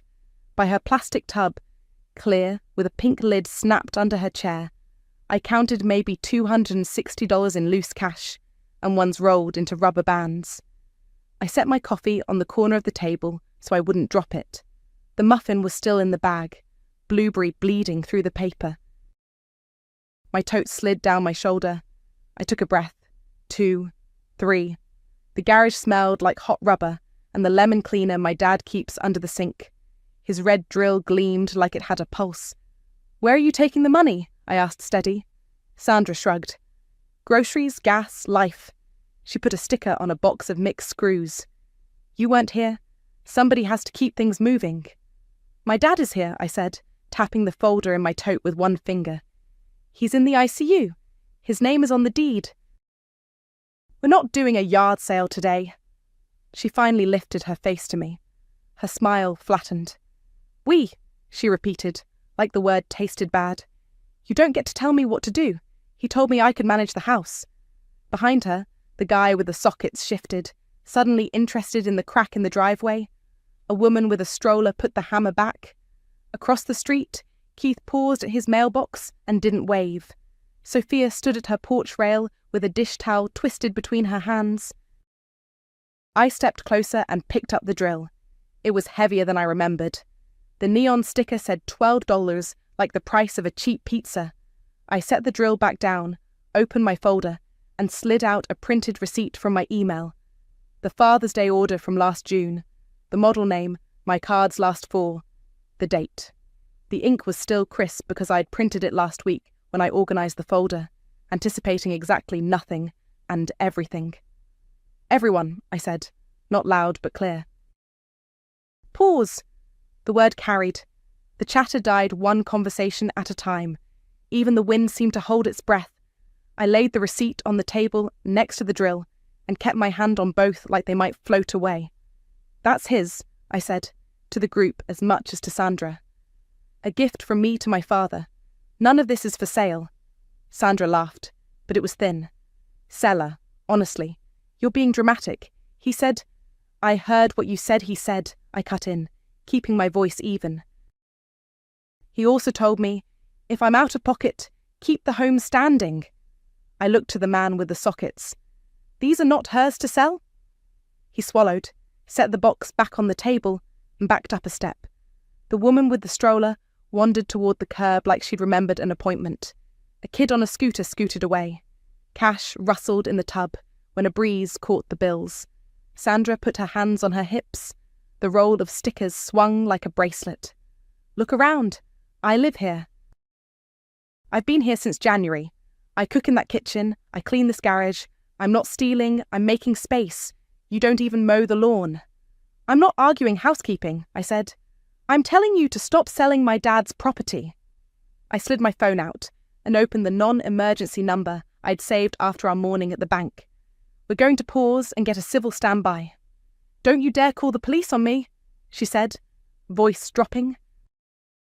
You want to make a scene on his front lawn? I'm trying not to, I said. That's why I'm asking everyone to stop touching things. Sophia took one step off her porch. Maybe we all give them a minute, she said, gentle to nobody in particular. Keith nodded once, just enough for me to see it. Sandra's toes curled on the hot concrete. Go home, she said again, but she wasn't smiling now. This is my house now. It's not, I said. I kept my eyes on hers and my hand on the drill. And we're not arguing about promises in the driveway? I picked up the receipt, set it right beside the drill so the header with the store's logo faced out, and let everyone see it. Then I reached for my phone with the other hand, and without looking away from Sandra, said, We're pausing. Right now. I hit the non-emergency button I'd saved and put it on speaker. Riverside Police. Non-emergency, a woman said. Hi, I said. I need a civil standby. My father is in the ICU. His girlfriend is selling his tools out of our driveway. I'm here with documentation. I want to keep the peace. She asked for the address. My name. What was happening right now. I gave her everything, eyes on Sandra and the tub of cash. Okay, she said. An officer will respond when available. I ended the call. Sandra rolled her eyes like I'd ordered a pizza. Drama. We're pausing until an officer gets here, I said. I didn't raise my voice. I didn't move my hand from the drill and the receipt. The man with the sockets looked at Sandra, then me. I'll just wait, he muttered, and set the box down. He tucked his hands in his pockets like they were dangerous. 10 minutes can stretch. People drifted. The woman with the stroller left. A teenager took a picture on his phone and pretended he hadn't. Sophia walked across the grass, slow, and pressed a folded bill into my palm without looking at me. I paid for a tape measure, she whispered. I'll make it right. Thank you, I whispered back, tucking the 20 into my tote without unfolding it. Sandra pulled her phone out and started thumbing at the screen, messages flying. You're going to regret this, sailor, she said. He needs me. He said so. I'm here because he asked me to handle the house, I said. The blue folder felt steady under my hand. I kept my eyes on the table, counting the neon stickers, like they were a pulse I could slow by noticing. A black and white pulled to the curb. Officer Jonas stepped out, tall, uniform crisp, the kind of neutral face that tells you he's going to stick to the middle. He looked from me to Sandra to the spread on the table. Morning, he said. Who called? I did, I said. I'm Sella. My dad is Joseph Hayes. He's in the ICU at Riverside Community. This is his home. Deeds in his name. I have a notarized letter authorizing me to handle the house and bills while he recovers. I lifted the blue folder and offered it. He glanced at Sandra. And you are? Sandra, she said, crossing her arms. I live here? He nodded, not writing anything yet. Okay, let's just slow down. Nobody buys or sells anything for the next few minutes. He turned to the small knot of browsers that had lingered out of curiosity. Folks, I'm going to ask you to step back from the table and give these two some room. Keith put his hands up in a peace gesture and backed away. The teen with the phone disappeared like smoke. The man with the sockets set them a little closer to me than to Sandra. Officer Jonas took the folder from me and flipped through. He didn't linger on any single page, but he saw each one, the notarized letter on bank letterhead, the copy of the deed with Dad's name, the utility account authorizations, the printed receipt for the red drill. You said your father is in the ICU, he asked. Yes, I said. He told me, before surgery, to keep the home standing. I'm not trying to fight in the driveway. I want to stop the sale, account for the cash, and secure the house. Sandra blew out a breath. He told me I could handle stuff. He doesn't like clutter. I'm decluttering. If she cared so much, she'd be here more. I'm not here to pick sides, Officer Jonas said, tone even. I'm here to keep the peace and document what's happening. Right now, it looks like property belonging to Joseph is being sold while he's incapacitated. That's a civil issue we want to de-escalate. He handed the folder back to me. Let's pause the sale. Nothing leaves the property today? He looked at the tub of cash. Who has collected money so far? Sandra's chin lifted. Me. We'll count it together in a bit, he said. He turned to me. Do you have anything else that shows what's normally here? I slid my phone open and scrolled to photos. Garage layout, I said, showing him the wall with wrenches, the drill on its hook. Then I flipped to Facebook Marketplace and pulled up a listing with our driveway in the background. Tool blowout, today only. I screenshotted it, the timestamp stamped, then shot the link to my own email while he watched. These are from this morning, I said. He nodded. I'll note that. Ma'am, he said to Sandra, for now I'm asking you to stop the sale and allow items to be returned to where they were.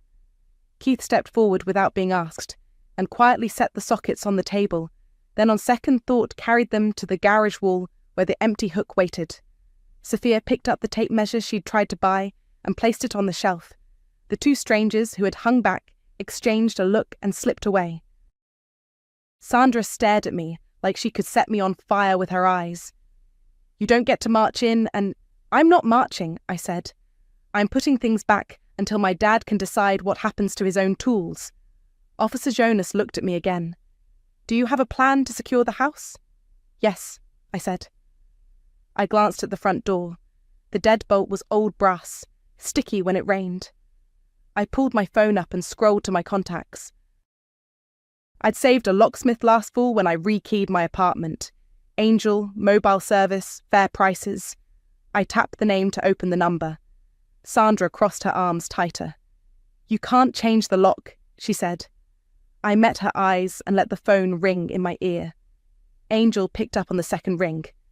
Angel Salazar, mobile locksmith. Hi, Angel, it's Sella, I said. You rekeyed my apartment last fall? I need a rekey at my dad's house. He's in the ICU. I have his deed and a notarized authorization. There's an officer here. He didn't hesitate. Text me the address. I'm 10 minutes out if traffic cooperates. I texted him, then said to Officer Jonas, he's on his way. Good, the officer said. He looked at Sandra. While we wait, no more sales. Let's start gathering things back into the garage. Keith took that as a cue and lifted a milk crate of screwdrivers. Where do these lie? He asked me. Second shelf, left side, I said, and he nodded, like he already knew. Sophia came over and started peeling stickers off extension cords, rolling them neat. The man who'd wanted the sockets hovered, then asked, Mind if I help put these back? Thank you, I said. Hook on the right? Sandra stood by the garage door, arms crossed, watching people undo her mourning. This is ridiculous, she muttered. I didn't engage. I walked the table, picking up tools, matching them to the photos on my phone. Wrenches graduated left to right, bits in the blue box. The red drill on its hook, not on a table with a price tag. A white van pulled up 12 minutes later, angled behind the black and white. Angel hopped out in a navy shirt with his name stitched over the pocket. He gave the officer a nod, then looked to me. Seller. I handed him the folder open to the notarized letter and the deed copy. Owner is Joseph Hayes, I said. I'm authorized to handle the house. He's hospitalized. I want to rekey the front door and the back door deadbolt. I'm not trying to lock anyone out of their belongings. We're going to set times for access. Angel scanned the papers, glanced at the officer. You good with this? I'm here to keep the peace, Jonas said. She's presenting documents. I'm documenting the situation. Angel took a photo of the letter with his work phone, then the deed, then my driver's license. Paper trail, he said. Okay, let's do it.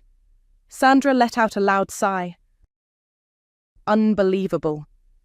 Angel worked fast, a tray of pins balanced on his palm, tiny springs clicking as he pulled the old cylinder. It took him 15 minutes to rekey the front and another 10 for the back. He handed me 3 new keys and a receipt on carbon paper. $145 for 2 cylinders, he said. Card okay? I tapped my card on his reader. Sandra clenched her old key in her fist, so tight her knuckles went white. Angel held out the removed cylinder to me like a trophy, and I shook my head. "Toss it," I said. He dropped it into his parts bin. The old key in Sandra's fist had just turned into a piece of scrap metal. Officer Jonas looked at Sandra. "Ma'am, for now, you'll coordinate access with Sella. I recommend you both pick times, and if either of you want to stand by, call us." She didn't answer him. She watched me like I was poking at a bruise.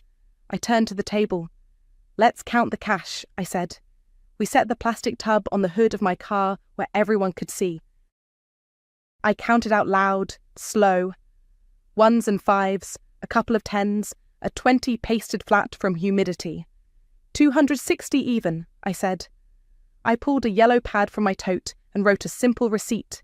Cash collected from driveway sale at 9:30 a.m. Held for Joseph Hayes pending his decision. I signed it and slid it towards Sandra. "I'm not signing that," she said. "You don't have to," I said. "I am." I put the cash into a plain envelope and wrote, "Held for Joseph Hayes, 260 with today's date and time." Then I sealed it, pressed the flap with my palm, and tucked it into my tote. Sandra huffed, like the air in her had run out. "You're locking me out," she said, when I snapped a small padlock through the toolbox handle. The lock clicked clean. "I'm locking Dad's things up," I said. "Your belongings are not locked." "We'll set times for you to pack." Keith rolled the empty table back toward the garage. "Where do you want this?" he asked. "Against the far wall," I said. He folded the legs and leaned it where the table usually lived during holidays. Sophia handed me a stack of stickers she'd peeled off and balled up. "Trash?" she asked. "Please," I said. We took photos as we went. The wall filled back in. Wrenches, bits, the cherry red drill aligned on its hook. I held my phone up and matched angles to the shots I'd taken before. The garage started to look like my dad's again. Angel finished and handed me an extra key in a little white envelope. "Keep that separate," he said. "You've got my number." "Thank you," I said. I tucked 2 keys into my pocket and the extra into the blue folder. Inside the kitchen, the clock over the stove read 10:28. Visiting hours were starting. I opened the cabinet above the coffee maker, taped the cash envelope inside the door at eye level, and wrote the date and Sella under it with a black Sharpie. Sandra stood in the doorway, watching every pen stroke. "You're making this ugly," she said. "Quiet now." "I'm making it clear," I said. I closed the cabinet gently. "There's water in the fridge. We can talk times after I get back from the hospital." Officer Jonas gave me an incident number on a small card. "If either of you need another standby, call. Document everything." "I will," I said. On the way out, I checked the back deadbolt, then the front. The new key turned smooth as butter. I slipped it back into my pocket and felt the shape of my boundaries settle with it. I drove straight back to the hospital. Visiting hours had started. Dad slept, the ventilator steady, his eyebrows relaxed in a way I hardly ever see. I told the nurse I'd been by the house and that I'd be back later. I didn't say why. I squeezed his hand and said, "I'm keeping it standing," because I promised. By noon, I was in my car again, with the AC blasting. I ate half the blueberry muffin at a red light and called Leah. She answered on her lunch break, the clatter of a break room behind her. "Tell me," she said. "He's stable," I said. "Sedated. I stopped a yard sale. Sandra had set up a table and was selling his tools." Silence. Then that long inhale she does when she's trying not to scream. "Are you kidding me?" I called a civil standby. Officer Jonas came. We paused it. I rekeyed the doors with a locksmith. I counted the cash, 260, and sealed it. Everything's back inside. Leah exhaled into the phone. "You're a machine." "I'm fine," I said. "I'm going to post a written notice this afternoon. 7 days to move her things. I'll offer a storage unit and set times with standbys." "Do I need to drive there?" "Not yet," I said. "I'll call if I do." After we hung up, I stopped by a storage place on Van Buren with rows of small orange doors. The woman at the desk had the exact pen on a string you'd expect. I rented a 5x5 in my name for 1 month, prepaid, and added Sandra as an authorized user. "I'll use my lock," I said, and bought a new combination lock so I wouldn't have to hand over a key. The clerk wrote the gate code and unit number on a business card and slid it to me. I took a photo of the card in case anything got lost between pockets. Back at Dad's, the street was calm. The garage door was closed. The new keys turned smooth. I typed up a simple notice at his kitchen table. Date, my name, his name, the address. Permission to occupy is withdrawn effective today. You have 7 days to remove your personal belongings. I will provide a prepaid storage unit for your things. Items belonging to Joseph are not to be removed. Access will be scheduled with civil standbys. I added the incident number Officer Jonas had given me and a line that said, "If you need a standby, call non-emergency." It wasn't an eviction notice. I wasn't pretending it was. It was clear, not fancy. I printed 2 copies at Dad's desk. I taped one in a clear sheet protector to the front door at eye level and slid the other under her bedroom door, then texted Sandra a photo of the posted notice with the timestamp. I sent a second text. Storage unit reserved at Van Buren Storage, Unit 2145, gate code, Dan Garstal. I will meet you there with the lock when you're ready to load. I'll cover month 1. Her reply landed before I even set the phone down. "You're cruel," I typed back. "Your things will be stored and safe. I'll be at the house today at 4 p.m. with Officer Jonas for access. Tomorrow at 10 a.m. also available. 3 dots, then. Fine. I'll leave with my dignity." Another. "You'll be sorry." I didn't reply to that. I kept it to dates and times. I sent the gate code and the unit number again, plus a photo of the business card so there'd be no mix-ups. Then I took the trash bag of peeled stickers Sophia had left and tied it off. Sophia texted while I was wiping the kitchen counter. "I'll keep an eye," she wrote. "If I see trucks or strange cars, I'll call you." A minute later, Keith texted too, a photo of 2 empty boxes in his hands. "If you want me to help box the yard sale leftovers, I'm around this afternoon." "Thank you," I wrote to both. "Stand by at 4. If it keeps the peace, I'll take it." I drove to the post office next. I didn't try to change a lock on a curbside box. It isn't mine to change.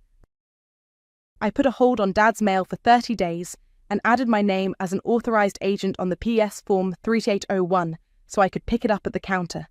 I set up informed delivery on my phone so I could see what was supposed to arrive. "We'll keep it at the station," the clerk said. "Pickups between 9 and 5. I thanked her, wrote the confirmation number in my notebook, and texted Leah a photo of that too. At 3:45, I parked at Dad's again. Officer Jonas rolled up right at 4.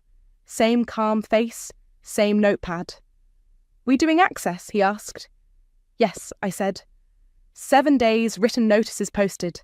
I've offered storage. We'll just keep it simple. Sandra pulled in 5 minutes after, hair up, jaw set. She walked to the front door, read the notice like it was in another language, and unlocked her eyes from it with effort. 7 days, she said. "Yes," I said. "I'll meet you at the storage unit after you load your car." She swept past me to her room. I stayed in the hall where I could see the front door and the path from her room to it. Keith showed up with his boxes, said nothing, and set them by the doorway. Sandra filled 2 with clothes and shoes, 1 with bathroom stuff. When she tried to slide Dad's framed photo from the hall into a box with her towels, I shook my head and pointed to the wall. "That stays." She put it back, eyes on mine for a beat. Then she kept packing. At 5:30 we caravanned to the storage facility. I opened the gate with the code and handed her the brand new lock. "Combo is on this card," I said. "I'll text it too." She stacked the boxes inside, slammed the door and spun the numbers. Back at the house, I locked up the garage and checked the taped envelope in the cabinet. Still there. Still sealed. I took a photo and sent it to myself like I was sending it to the future. At 9 p.m, my phone lit up on my coffee table. "Sandra, I'm taking what I deserve. I took a breath, opened my notes app, and wrote the time next to her words. Then I set the phone face down and let the quiet hold. The next morning at 9:55, I was in Dad's driveway again with my blue folder and a roll of packing tape. Officer Jonas parked at 4 on the dot, like we'd agreed. He gave me a nod. "Same deal," he said. "Same deal," I said. Access and peace. Sandra arrived with flattened boxes and a face carved out of stone. She didn't look at me when she walked past. I stood in the hall where I could see both her doorway and the front door. Jonas stayed by the entry, neutral and present. "I'll box my things," Sandra said to the air. "You can relax." "I am relaxed," I said. "Bathroom, your closet, your dresser. Kitchen. Only what you brought."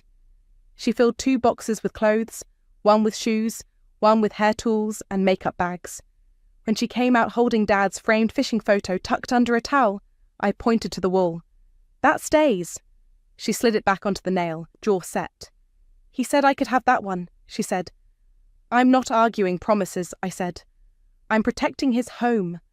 Her voice softened for half a second. "You don't know what he promised me." Jonas cleared his throat gently. "Let's keep moving." We loaded her car, then drove to the storage facility. I unlocked the unit, handed her the combo again, and stepped back. She stacked boxes, shut the door, spun the numbers. No small talk. Back at the house, I checked the cabinet. The taped envelope was still exactly where I'd left it. I took a photo with the stove clock in the frame and emailed it to myself. Day 3, 10 a.m. Same plan. I laid a yellow legal pad on the kitchen counter and wrote inventory across the top with 2 columns, Sandra's and Joseph's. Every time she filled a box, I asked, "What's in there?" She listed jeans, sweaters, towels. I wrote it down. It wasn't a legal document. It was something to point to when memories got creative.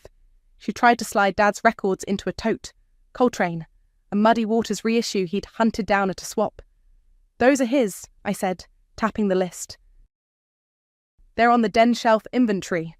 She laughed, but it came out brittle. "He played them for me. He said they were ours." "Not today," I said. I pulled the records back and slid them onto the shelf. Sophia drifted in the open doorway with a roll of painter's tape and a Sharpie. "Labels?" she offered. "Perfect," I said. She stuck blue tape on the tote. "Kitchen, Sandra." She made a second label and quietly slapped it on the records shelf. "Joseph, records." I didn't ask her to. I didn't need to. It helped. Keith appeared with 2 more boxes and a pair of work gloves tucked in his back pocket. "If it keeps the peace," he said to Jonas, who nodded without looking up from his notepad. Sandra's tone kept changing stations, soft when she asked Keith to hand her a box, sharp when I said no to the framed pictures in the hallway, soft again when she stood in the kitchen turning a mug in her hand. "He liked coffee in this," she said. "That's his," I said, and wrote mug, Joseph on the pad. She set it down like it had burned her. She took a break on the porch, phone lit up with a rapid scroll of messages. I topped off my water at the sink and texted Leah. Day 3. "Slow? Steady?" Leah sent back a muscle emoji and a heart. I didn't know what to do with the softness of that, so I stuck my phone face down and went back to the list. At noon, Sandra returned to the kitchen with a big canvas tote slung over her shoulder. We started a new box, pantry items.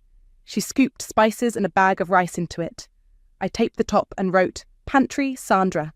She tugged her tote higher, the strap catching on the chair. As I reached for the tape, the tote tipped and something heavy clinked inside the outer pocket.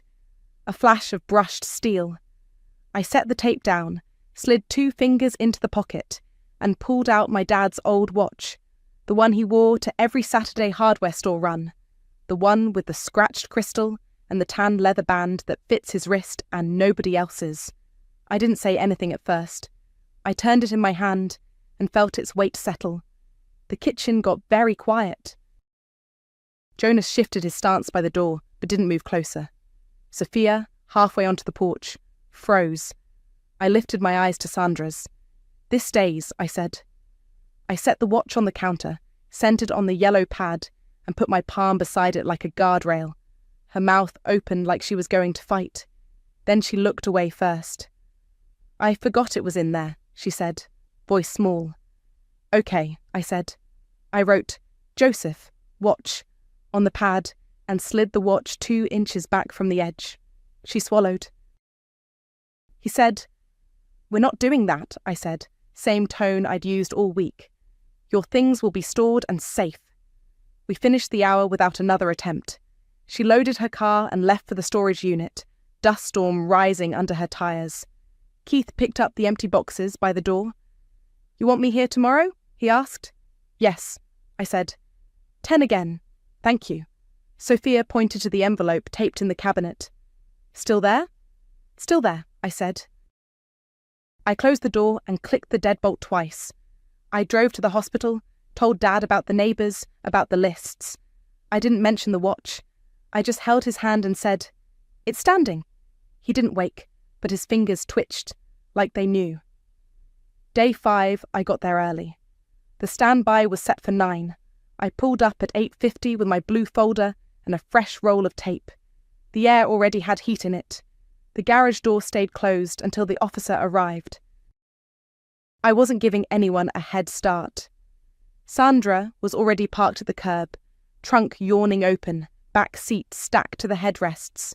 She wore sunglasses and moved fast, like speed would settle something. She didn't say good morning.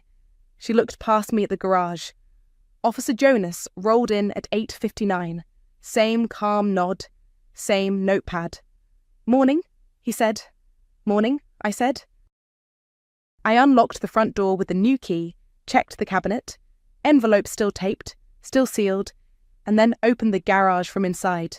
The smell of oil and cut wood met us. The wall looked like the photos on my phone, wrenches in their row, bits in the blue box, the red drill on its hook. Sandra headed for the toolbox like it was a finish line. She tugged on the small padlock through the handle, found it still solid, and huffed. Then she pivoted to the wall. I was already there. I put a hand on the drill and matched her eyes. "No," I said. "It was a gift to the house," she said. He said, "We're not doing that," I said. "It stays." Jonas didn't say a word. He stood where he could see both of us and the driveway. We did the same slow dance we'd done all week. Boxes from her room, bathroom, pantry. I wrote items on my legal pad. Sophia stood on her porch like a quiet lighthouse. Keith rolled his trash bin to the curb and left it there, halfway between his driveway and ours. Half an hour in, Sandra took a box to her trunk and didn't come right back. I finished taping a lid and walked out to check the path. The trunk was propped wide. A folded blanket lay over a stack of boxes and laundry bags, corners of fabric tucked like she cared about the presentation. Under the edge of the blanket, a bright red curve peeked out. I didn't reach right away.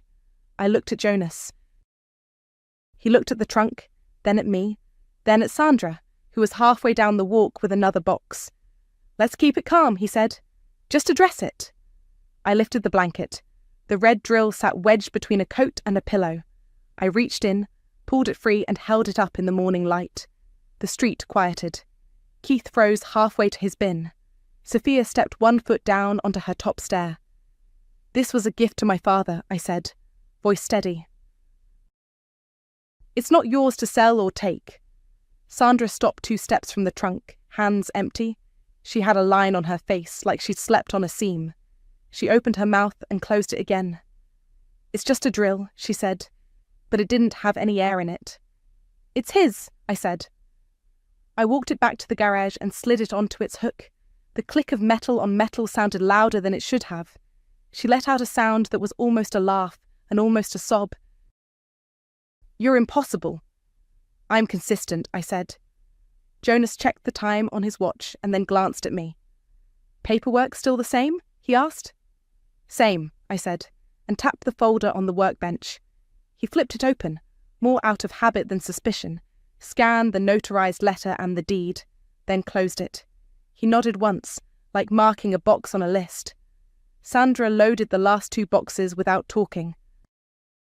She took one more lap through the house, slow, eyes touching what was left, the den shelf with records, the mug on the counter, the photos in the hallway, the envelope taped inside the cabinet. She didn't reach for anything. She walked back to the porch, dug into her tote, and pulled out the old brass key with the purple rubber cap, the one that wouldn't turn in our locks anymore. She set it on the porch rail like an offering. "I'll come back for the rest," she said to the rail. Not to me. "You have 2 days left," I said. "Text me to set times. I'll have standbys." She nodded once, sharp, like a decision made to no one. She got in her car, shut the door, and sat with her hands on the wheel for a full 10 seconds. Then she started the engine. Jonas stepped off the curb and gave a small wave to no one and everyone, Sophia, Keith, the street. He didn't have anything else to say. Neither did I. Sandra's tail lights washed the sycamore trunks red as she rolled away. She didn't squeal the tires. She didn't look back. When her tail lights disappeared, the house felt like it finally exhaled. I put the old key from the rail into a zip bag and wrote "Old Sandra's copy" with the date. I hung the bag on a small nail inside the hall closet where I keep spare batteries. I took one more photo of the garage wall with the drill on its hook and emailed it to myself with the subject line, Day 5, 10:43 a.m. Keith dragged his bin back up the driveway and paused at the edge of the lawn. "You good?" he asked. "I'm okay," I said. Sophia crossed to the sidewalk. "Text if you need me later," she said. "I will," I said. "Thank you." Jonas handed me another small card. "Same incident number," he said. "Call if you want to stand by for the last day." "Tomorrow at 10, I said. "I'll call it in." He tipped his head, got in his car and pulled away. I locked the front door and the back, checked the cabinet one more time. The envelope was still there, still sealed. The house settled. I checked my watch and headed for the hospital. Dad liked order. I could give him that. Day 6 came and went without a text. I sat in the driveway at 10 with my blue folder and a bottle of water. Nobody showed. I took a photo of the front door with the posted notice and the stove clock through the window and sent it to myself. Day 7, I called in a short standby. Jonas met me at 10. We walked the house together, and I boxed the last stray things from Sandra's room: 2 sweaters in the closet corner, a curling iron under the bed, 3 bottles from the shower. I wrote them on the inventory, sealed the box, and drove it to the unit. I took a photo of it inside, texted Sandra the picture with the combo again, and wrote, "Notice period ends today at 5. Your items are in unit 21 on 45. I'll keep the unit through the month we paid." She replied an hour later, "I'll get them this week. I won't come back to the house." I screenshotted it and slid my phone back in my pocket. The house stayed quiet.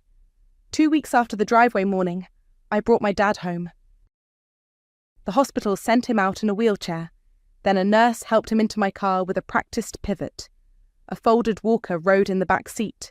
He dozed on the drive, thin mint-coloured blanket over his knees, the kind they give everyone. When we pulled up under the sycamores, Keith was out front trimming a hedge. He lifted his chin. Sophia waved from her porch with a dish towel in her hand. "Home," I said, easing Dad up the walkway. The new deadbolt turned like butter. The walker bumped over the threshold he'd built himself. He stood in the entry and just breathed for a second, eyes wet in a way I've seen maybe twice in my life. "You want water?" I asked. "Garage," he said, voice a little gravel but clear. "Then water?" I opened the interior door and stood back. He walked slow, careful with each foot, and stopped at the pegboard like he'd stepped into a photograph. Wrenches graduated left to right, bits in the blue box. The cherry-red drill aligned on its hook, neon sticker long gone. His eyes traced everything like reading a familiar page. "You kept it standing," he said, not looking away. It came out rough and warm. He reached for the drill and just rested his fingers on the handle. "Good girl," he added, which I haven't been in years, but it landed right anyway. We made tea at the kitchen table, his mug on its coaster, steam fogging his glasses a little. I slid the yellow legal pad across to him, the inventory with neat columns, and then the envelope I'd taped inside the cabinet. I wrote untaped 2:12 p.m. on the back as I pulled it down. Cash from the driveway, I said. 260, counted in front of the officer and Sandra. Receipt is in the folder. He thumbed the sealed flap like it was a relic, then broke it and counted slow. Honest money, he said, putting the bills back. He pushed the envelope to the centre of the table and tapped it once with his finger. Put it in the safe box. I will, I said. A mail's on hold at the post office. I'll pick it up tomorrow. Utilities are auto-paid for the month. I turned the thermostat back to 74. He nodded, absorbing facts like screws laid out on a towel. He looked at the front door. Locks feel different? They are, I said. I rekeyed them the day of the sale. Angel did it with a patrol officer present. I've got 3 keys, one for you, one for me, and one in the folder for emergencies. I set his key on the table by his hand. He slid it into his pocket like a coin. We talked rules, simple and not unkind. No keys to anyone who doesn't share a bill. Any future sleepovers on paper. If he dates again, we keep it slow and keep his name alone on anything official. He didn't argue. He took a sip of tea and said, I like company, but I like my tools more, which was as close as he'll get to an apology for letting Sandra fill in the empty spots. Sandra emptied the storage unit? He asked after a beat. Yesterday, I said. She texted a photo of it cleared out and wrote, I'm done. I closed the door and spun the combo for the last time. The lock's in my bag. We'll let the month run and then I'll cancel it. He nodded once. Good. Sophia knocked and cracked the door. Just welcoming him home, she said, holding banana bread in foil. Keith hovered behind her with a small potted fern he'd split from his own. Dad grinned the way he does when someone hands him a tool belt at Christmas. You two kept things tidy, he said. Thank you. Just being neighbours, Keith said, placing the fern on the counter. Call if you need a hand, Sophia added, eyes flicking to the blue folder by the bread. She saw it, and I let her. After they left, Dad dozed in his chair with a baseball game, murmuring low. I washed the 2 mugs, dried them, and put his on its hook. I locked up the garage, checked the cabinet where the envelope had been, and slid the receipt behind the sugar jar. I took the cash to the safe deposit box on the way home, texted Leah a photo of Dad in his chair with the fern in the background, and wrote, standing. She sent a string of hearts and a call me later. I smiled without thinking and slid my phone into my tote with the folder. Before I left, we did one more small ritual. I stood by the door holding 2 keys. Spare stays with me, I said. Spare stays with you, he repeated, like a password. I locked the deadbolt, closed the door behind me, and felt the weight of the key settle in my pocket. On the porch, the sycamores rattled like a quiet applause. I waved at Sophia without calling attention to it, got in my car and drove home the same 20 minutes I always do. No sirens, no speeches. Just a house that still knew my dad, a garage wall lined up the way he taught me, and a set of boundaries that didn't creak when I leaned on them.